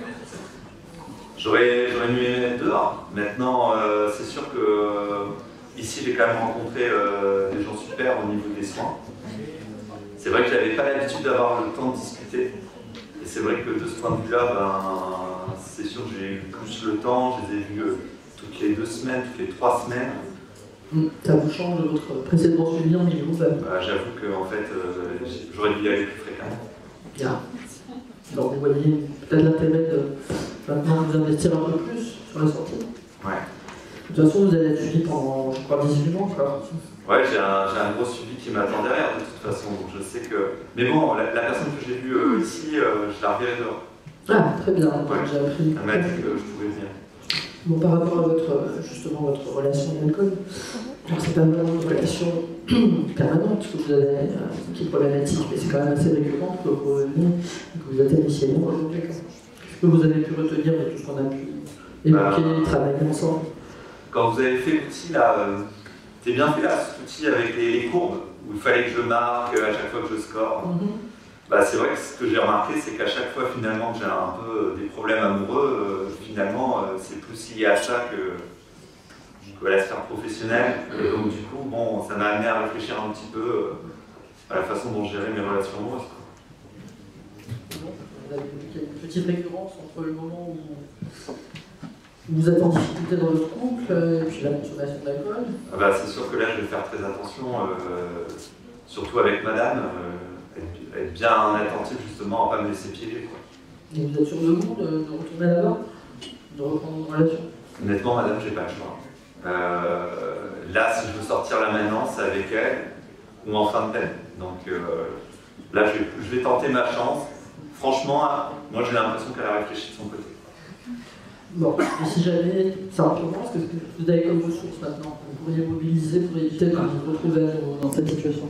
Bah, quand on avait fait le tableau, moi j'avais retenu qu'il fallait que j'ai Uber déjà sur mon téléphone. C'était une première solution. Que j'ai des plans B alternatifs, que je détermine des SAM quand je vais en soirée. Enfin, on avait fait toute la liste, je l'ai gardé. Je l'ai gardé parce que je me suis dit que ça pouvait me servir. Et comme vous m'avez dit, c'est pas une fois bourré qu'on cherche une solution pour rentrer. Ah non, c'est un peu tard. C'est un peu tard. Ok. Bon, l'incarcération ici, ça vous donne plus envie de revenir, j'imagine? Bah, là, moi, c'est pas mon milieu. C'est pas mon milieu du tout. Je découvre des gens, c'est des fous. C'est des fous. Ils hurlent longueur de temps. Oh, ça tout le temps. Regarde. Attendez, je vais devant la porte, là. Bon, monsieur Braco, là, vous voulez bien reculer? Vous êtes bien content quand on vous prend tout seul aussi. Alors vous laissez tranquille, monsieur, vous allez circuler en détention et retourner dans votre cellule. Voilà, merci, c'est gentil. Frère, je suis en entretien avec le SPIP, là, qu'est-ce que tu fais? C'est bon, il a montré. Et oui, les joies de la détention. Ça me tarde de sortir. Je comprends. Bon, maintenant, le futur vous attend à la sortie, vous avez bien compris ça. C'est à vous de savoir comment vous allez donner du sens d'une part à votre suivi, d'autre part comment reprendre une vie stable qui vous permettra peut-être d'éviter à nouveau de revenir ici ou d'avoir de nouveau des problèmes avec la justice. C'est vous que je vais voir dehors? Non, ce sera mes collègues du milieu ouvert. Mais vous savez, ils ne sont pas seulement là pour faire du contrôle, ils sont là aussi pour vous accompagner, vous aider. Alors, le contrôle, bien sûr, vous avez des obligations à respecter, mais forcément, on est là pour vérifier que ce soit bien le cas. Mais au-delà de ça, si vous êtes en difficulté, il ne faut pas hésiter à les solliciter, ils sont toujours là pour vous accompagner, vous aider. Mais c'est à vous de vous saisir de ce suivi. C'est pas, enfin, vous pouvez tout à fait y aller parce qu'il faut, et vous l'avez déjà fait, ça va pas marcher. Peut-être ce coup-ci, c'est de pouvoir saisir vraiment. Bah, moi, de toute façon, c'est ce qu'on m'a répondu à chaque fois dans toute cette incarcération. C'est à vous de penser, c'est à vous de réfléchir, c'est à vous de... Donc j'ai bien compris que ça imposait sur moi. Maintenant, bon, je crois que j'ai repéré 2-3 personnes qui peuvent m'aider. De toute façon, il y a vous qui pouvez donner du sens maintenant à la suite. C'est la dernière fois qu'on se voit. Ouais. J'espère, en tous les cas. Et puis, les cartes sont dans vos mains. Bon, bah, je vais y aller parce que j'ai vu qu'il y en avait d'autres qui attendaient. Non. Merci madame. Je vous en prie. Allez, bon courage. Au revoir. C'est pas facile. Hein.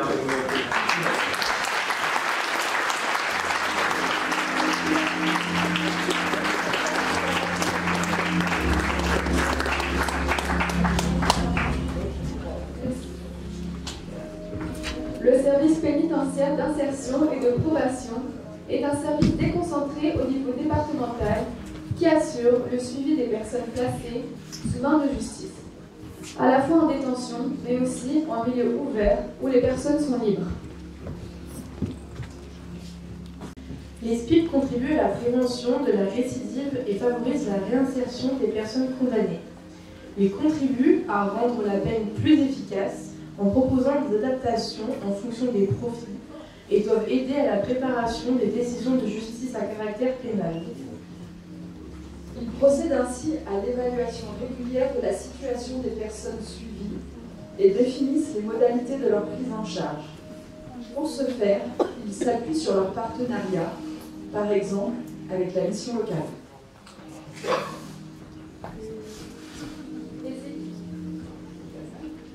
Les équipes du SPIP sont pluridisciplinaires et comptent des personnels administratifs, des conseillers pénitentiaires, d'insertion et de probation, des assistants sociaux, des psychologues, etc.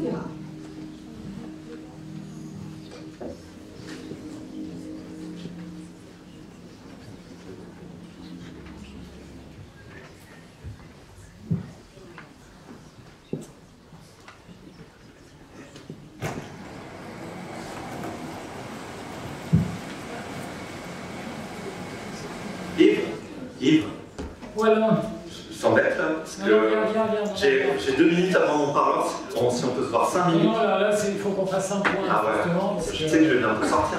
Oui, j'ai appris ça, mais du coup, c'est vrai qu'on s'était vu la première fois, c'était lors du forum emploi. Ouais, c'était lors du forum. On s'est revu plusieurs fois, on a pu... et je sais que la dernière fois on s'est vu, bon, tu étais impatiente, tu as demandé un aménagement de peine. C'était cuit parce qu'à ce moment-là, tu sais, je t'avais dit, je n'avais pas encore le contrat avec la fondation d'hôtel et j'avais pas le logement. C'est le logement surtout. Ça on t'avait dit, que tu déposes, tu n'as pas le logement, c'est l'aménagement de peine. Ouais, j'ai tenté, mais j'avoue. Par contre, c'est vrai que là, tu as pris des rendez-vous avec le dictologue, le psychologue, l'école aussi, le psychiatre. Bon, c'est vrai que c'était difficile au début, tu as écrit pour avoir les rendez-vous, mais par contre, une fois que tu les as eus... Non, ensuite ça s'enclenche. Ouais. C'est vrai, c'est le temps que ça se mette en place. Mais ensuite, une fois c'est parti, c'est parti. Bah, c'est ce qui fait que la liberté sous contrainte, après, a pu fonctionner, entre autres, justement, c'est parce que là, ça a été noté. Et ça, c'était hyper important. Comme on a dit, ton parcours en détention, finalement, il était exemplaire. Par contre, donc là, tu as eu une permission de sortie pour la fondation de Oui. J'ai été voir Marlène Renaud. Oui. Très sympathique. Et du coup, on a fait le point un petit peu sur ce que je voulais faire. La peinture, pour moi, c'est fini. Les vapeurs, horribles. Non, c'est terminé. Je pars plutôt sur les espaces verts. Ah oui.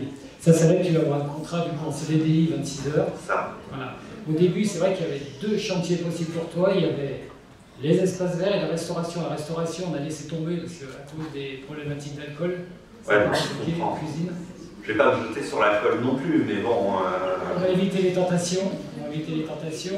C'est vrai qu'à ce stade de là où tu en es, là, tu vas sortir, mais en fait, rien n'est joué. C'est maintenant que ça va se jouer.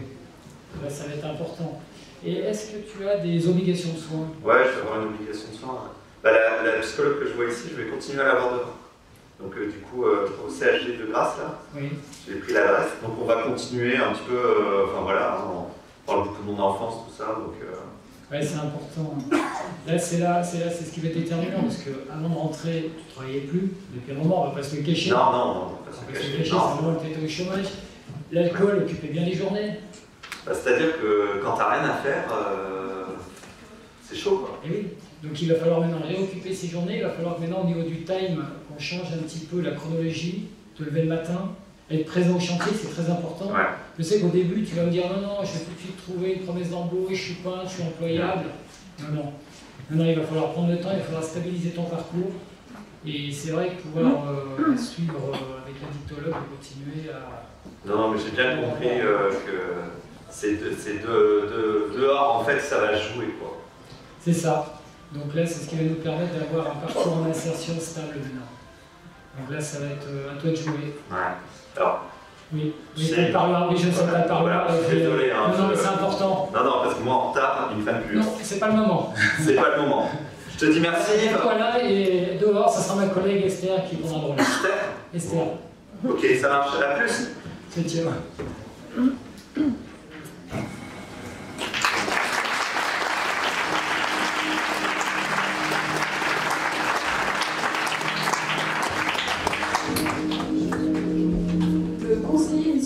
local reçoit un entretien individuel le jeune, selon ses disponibilités et ses attentes et besoins. Il prend en compte la problématique globale du jeune afin de permettre toutes les actions susceptibles de lever les obstacles à son insertion professionnelle. Action sociale, accès au logement, santé, etc. Il élabore et met en place avec le jeune plan d'action en fonction de son projet, adapté en tenant compte des contraintes judiciaires.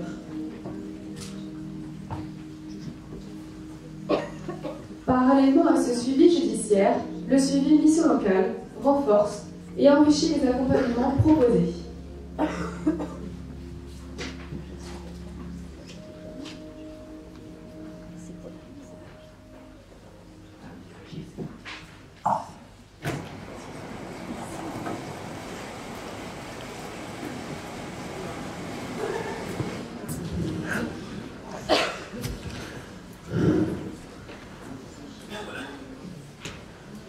Merci surveillant.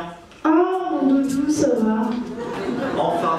Ah, tu me trouves tranquille. Ah ouais, bah toi aussi. Bon, ça va. C'est bientôt la fin. Ouais, hein je suis trop contente. C'est bon là. J'aime trop la fin. ici. Voilà. Ouais, je comprends le bus, tout ça. J'ai l'impression que j'ai des trucs criminels à chaque fois ici. Là. C'est Ah bah, c'est coloc, c'est ah bah, je suis désolé, chérie, tu sais ce que c'est les contrôles, les machins, tu sais, moi ce qui m'attend après, c'est pas mieux. Ouais, mais bon, ce sera mieux déjà qu'ici. Bon, c'est bientôt la fin, hein. Bah, c'était ça d'ailleurs, hein. On va se rendre à une bonne bouteille de vin, champagne. Non, franchement, chérie, t'as vu ça. Ah, ça y est, tu commences? Oui, je commence, putain, tu le sais que j'ai un problème, d'accord? Tu le sais que moi, la titulaire me l'a dit, c'est une maladie. Si jamais je commence à venir directement picoler un petit par peu. contre, s'il te plaît, baisse d'un ton. On va pas échanger les rôles, hein. C'est toi qui es en présence, pas moi. Ouais, d'accord, c'est Voilà. ok, c'est moi qui suis en prison, c'est vrai. Mais tu te souviens quand même Noël dernier, quand t'étais fin bourré que je chantais Despacito? Tu te souviens de ça? Ouais, mais moi je suis pas alcoolique, moi. Non, t'es pas alcoolique, mais de temps en temps. Ça arrive à tout le monde de se prendre une petite murge de temps en temps. Chérie, tu vois bien quand même qu'il y a un problème. Franchement, tu vas venir voir la dictologue avec moi à ce là. Parce que ça, il faut qu'on se gère par rapport à ça. Tu sais qu'on s'aime. On est sous l'un de l'autre, on est bien d'accord. Ça, c'est une évidence. Mais le problème, C'est pas une bouteille de vin qui va te tuer, quand même. je suis d'accord avec toi, mais bon, il faut qu'on se méfie. On a du caractère, toi t'en as, moi j'en ai aussi. Bon, tu sais qu'ensemble, c'est un peu. Voilà. Mais c'est surtout toi, c'est pas moi. Hein. Toi, Tu sais que j'ai du caractère, mais c'est la passion. La passion. mais bon, tu sais m'arrêter. Mon chéri, c'est grand. Voilà, on va pas se prendre la tête. C'est bientôt la fin. Ouais, on va tenir le On est bientôt la fin. On va faire des efforts tous les deux. Ouais. Tous les deux. Je vais essayer aussi de faire des efforts. Ok. Je vais essayer de te soutenir. Allez. Putain, attends. Oui, bah, Là, tu t'entends ça? Ouais. C'est déjà en train de taper là. Déjà? Mais ouais, je suis désolé. Surveillant! Non, attends. Celui-là, c'est un mauvais, je suis obligé d'y aller. Bon, on se voit la semaine prochaine, de toute façon. Putain, tu m'oublies pas. Hein. Oui, t'inquiète pas. Tu m'as fait pas l'envers, hein. Bisous, mon amour. Allez, chérie. Force, hein. Toi aussi.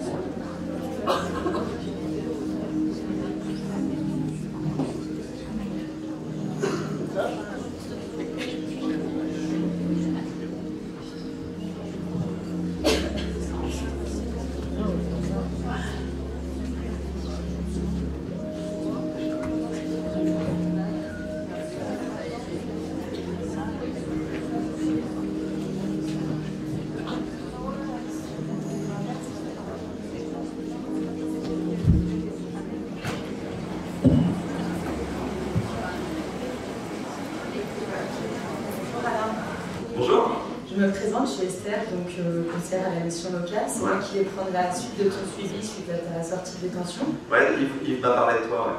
Voilà. Donc je voulais faire un petit point avec toi. Comment s'est passé ton dernier entretien avec les CEPIP? Bah le SPIP, hein. Donc bonjour madame, est-ce que vous avez le justificatif? Merci. Attendez, ne bougez pas, je dois vous faire un petit outil. Enfin voilà. Bon, entretien speed. Ensuite, ce qui est bien, c'est que je suis tombé sur une personne avec qui je peux discuter quand même. Donc du coup, on a pu un peu échanger, elle m'a demandé comment ça allait. Donc voilà, hein, l'obligation de soins, je l'ai commencé. D'accord. Donc comme convenu, je vois la psychologue que je voyais en détention, je la redors. Elle m'a conseillé de faire un relais sur le XAPA, du coup donc je vais y retourner. Et je vois une dame, elle a un nom d'actrice, Annie Girardot. Et du coup je la vois régulièrement, on fait un groupe, ça m'aide. Ça c'est bien, il y a des gens sympas, bonne ambiance, donc voilà, au niveau des séances à faire. Ok, super, mais surtout n'hésite pas à investir ce suivi. J'aimerais qu'on parle un peu de la Fondation d'Auteuil, comment ça se passe? Bah, ça se passe bien, du coup on reste quand même sur la formation espace vert, je pense que ça doit être dans tes notes, mais on avait prévu une formation espace vert, donc il m'amène gentiment dessus, je fais déjà un petit peu de taille, un petit peu, donc bon je touche un peu maintenant. La question c'est le camp, hein, c'est voilà, faut que je fasse des tests et tout, mais bon, ça c'est bon, ils m'ont dit qu'ils vont m'accompagner au bout et que normalement avant la fin du contrat ce sera bon. Ok, super. En tout cas, là-bas, justement, pour les espaces verts, c'est le bon endroit. Et au niveau personnel, comment ça se passe avec ta copine? Elle n'a pas changé, hein, non plus. On va pas se mentir, c'est un peu chaud. On a eu 2-3 petites anicroches suite à la sortie. Mais ensuite, voilà, on a passé du temps écarté l'un de l'autre, il faut qu'on prenne un petit peu nos marques. Donc, ça prend du temps. Maintenant, ouais, c'est pas évident. Moi, j'essaie de tenir la barre sur l'alcool, etc. Mais elle en achète, donc je peux pas lui demander d'arrêter d'en acheter. Enfin, c'est compliqué, quoi. Ensuite, de toute façon, c'était ça où je restais en détention. Donc, voilà, mais c'est vrai que c'est un peu compliqué. D'accord. Alors, sache que justement, il y a des structures qui sont là pour t'accompagner au niveau du logement si tu as besoin, dont ALC. Donc ils sont voilà, là pour l'accompagnement au logement. Si jamais tu sens que tu as besoin de partir, justement, t'éloigner de tout ça, n'hésite pas à les contacter. Ah, maintenant que tu me le dis, c'est vrai, le SPIC m'en avait parlé en détention, je devais les rencontrer, puis finalement je suis sorti avant. Mais je me demande, c'est pas une bonne idée d'avoir un plan B quand même. Donc, oui, est-ce que tu souhaites avoir leur numéro? Ouais, tu l'as? Oui, je les ai, tu viens avec moi, comme ça je te donne tout ça. Impeccable. Esther, on commence sur de très bonnes bases. Je te suis. Allez.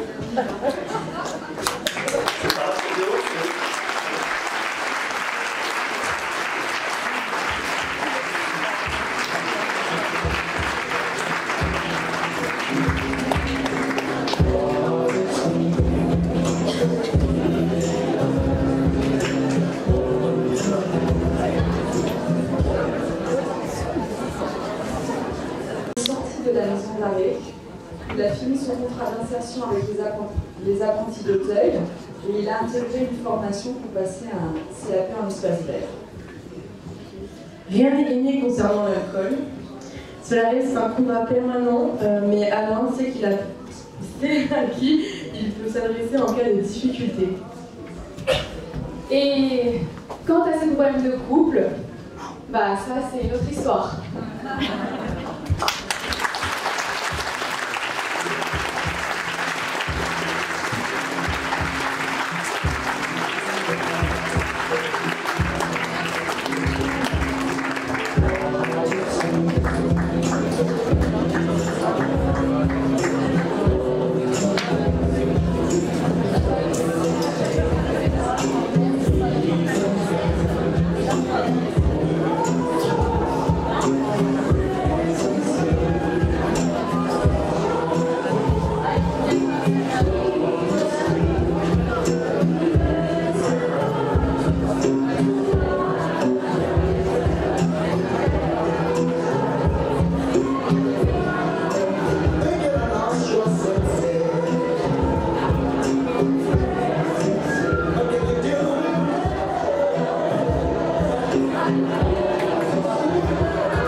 Tous ces professionnels. Alors je vais les faire dans la liste d'arrivée des scènes, ça sera beaucoup plus simple. Donc nous avons nos policiers municipaux. Donc nous avons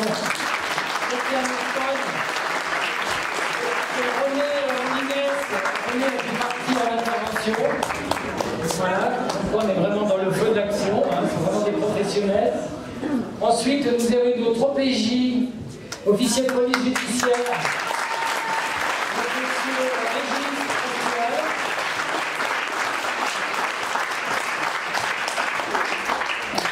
Donc ensuite on est passé au jugement. C'était le jugement. Ah oui, on a eu d'abord, excusez-moi. Donc Madame Dini François Florence, avocate.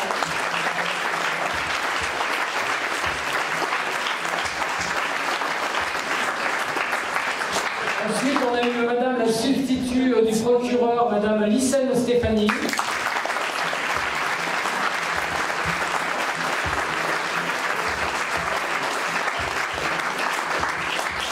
N'oublions pas notre magistrate qui a mené un procès dans le combattant, qui a malmené notre justiciable. Non, elle était très très bonne.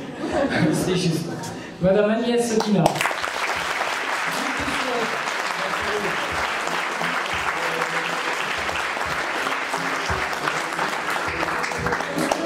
Nous avons, après, il y a eu l'incarcération, voilà, donc... Là, nous avons eu Sabrina Rose, Madame Sabrina Rose.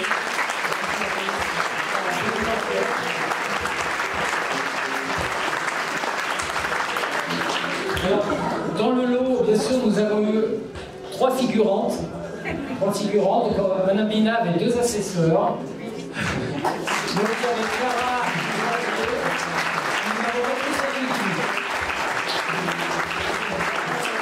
Et on ne dira pas la policière qui est venue chercher sans arrêt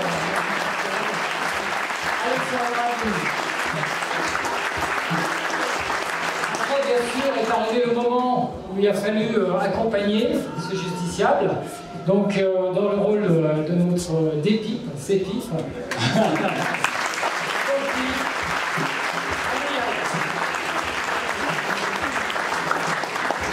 Et après, donc c'était le rôle de la mission locale, donc Esther Falin qui a été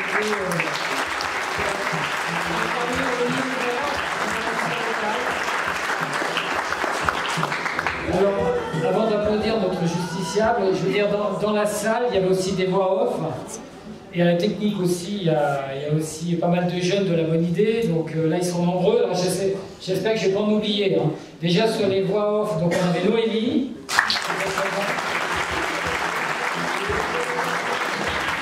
On avait Isor. Stéphanie aussi, qui a eu un texte.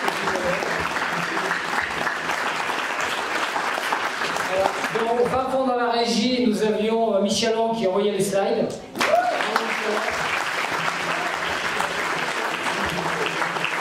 Alors, on a aussi un ingénieur du son qui est tout au fond, Victor Mer.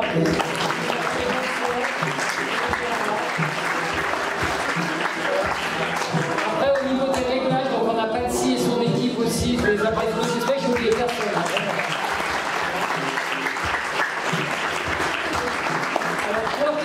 On avait fait appel à Jackie Macri,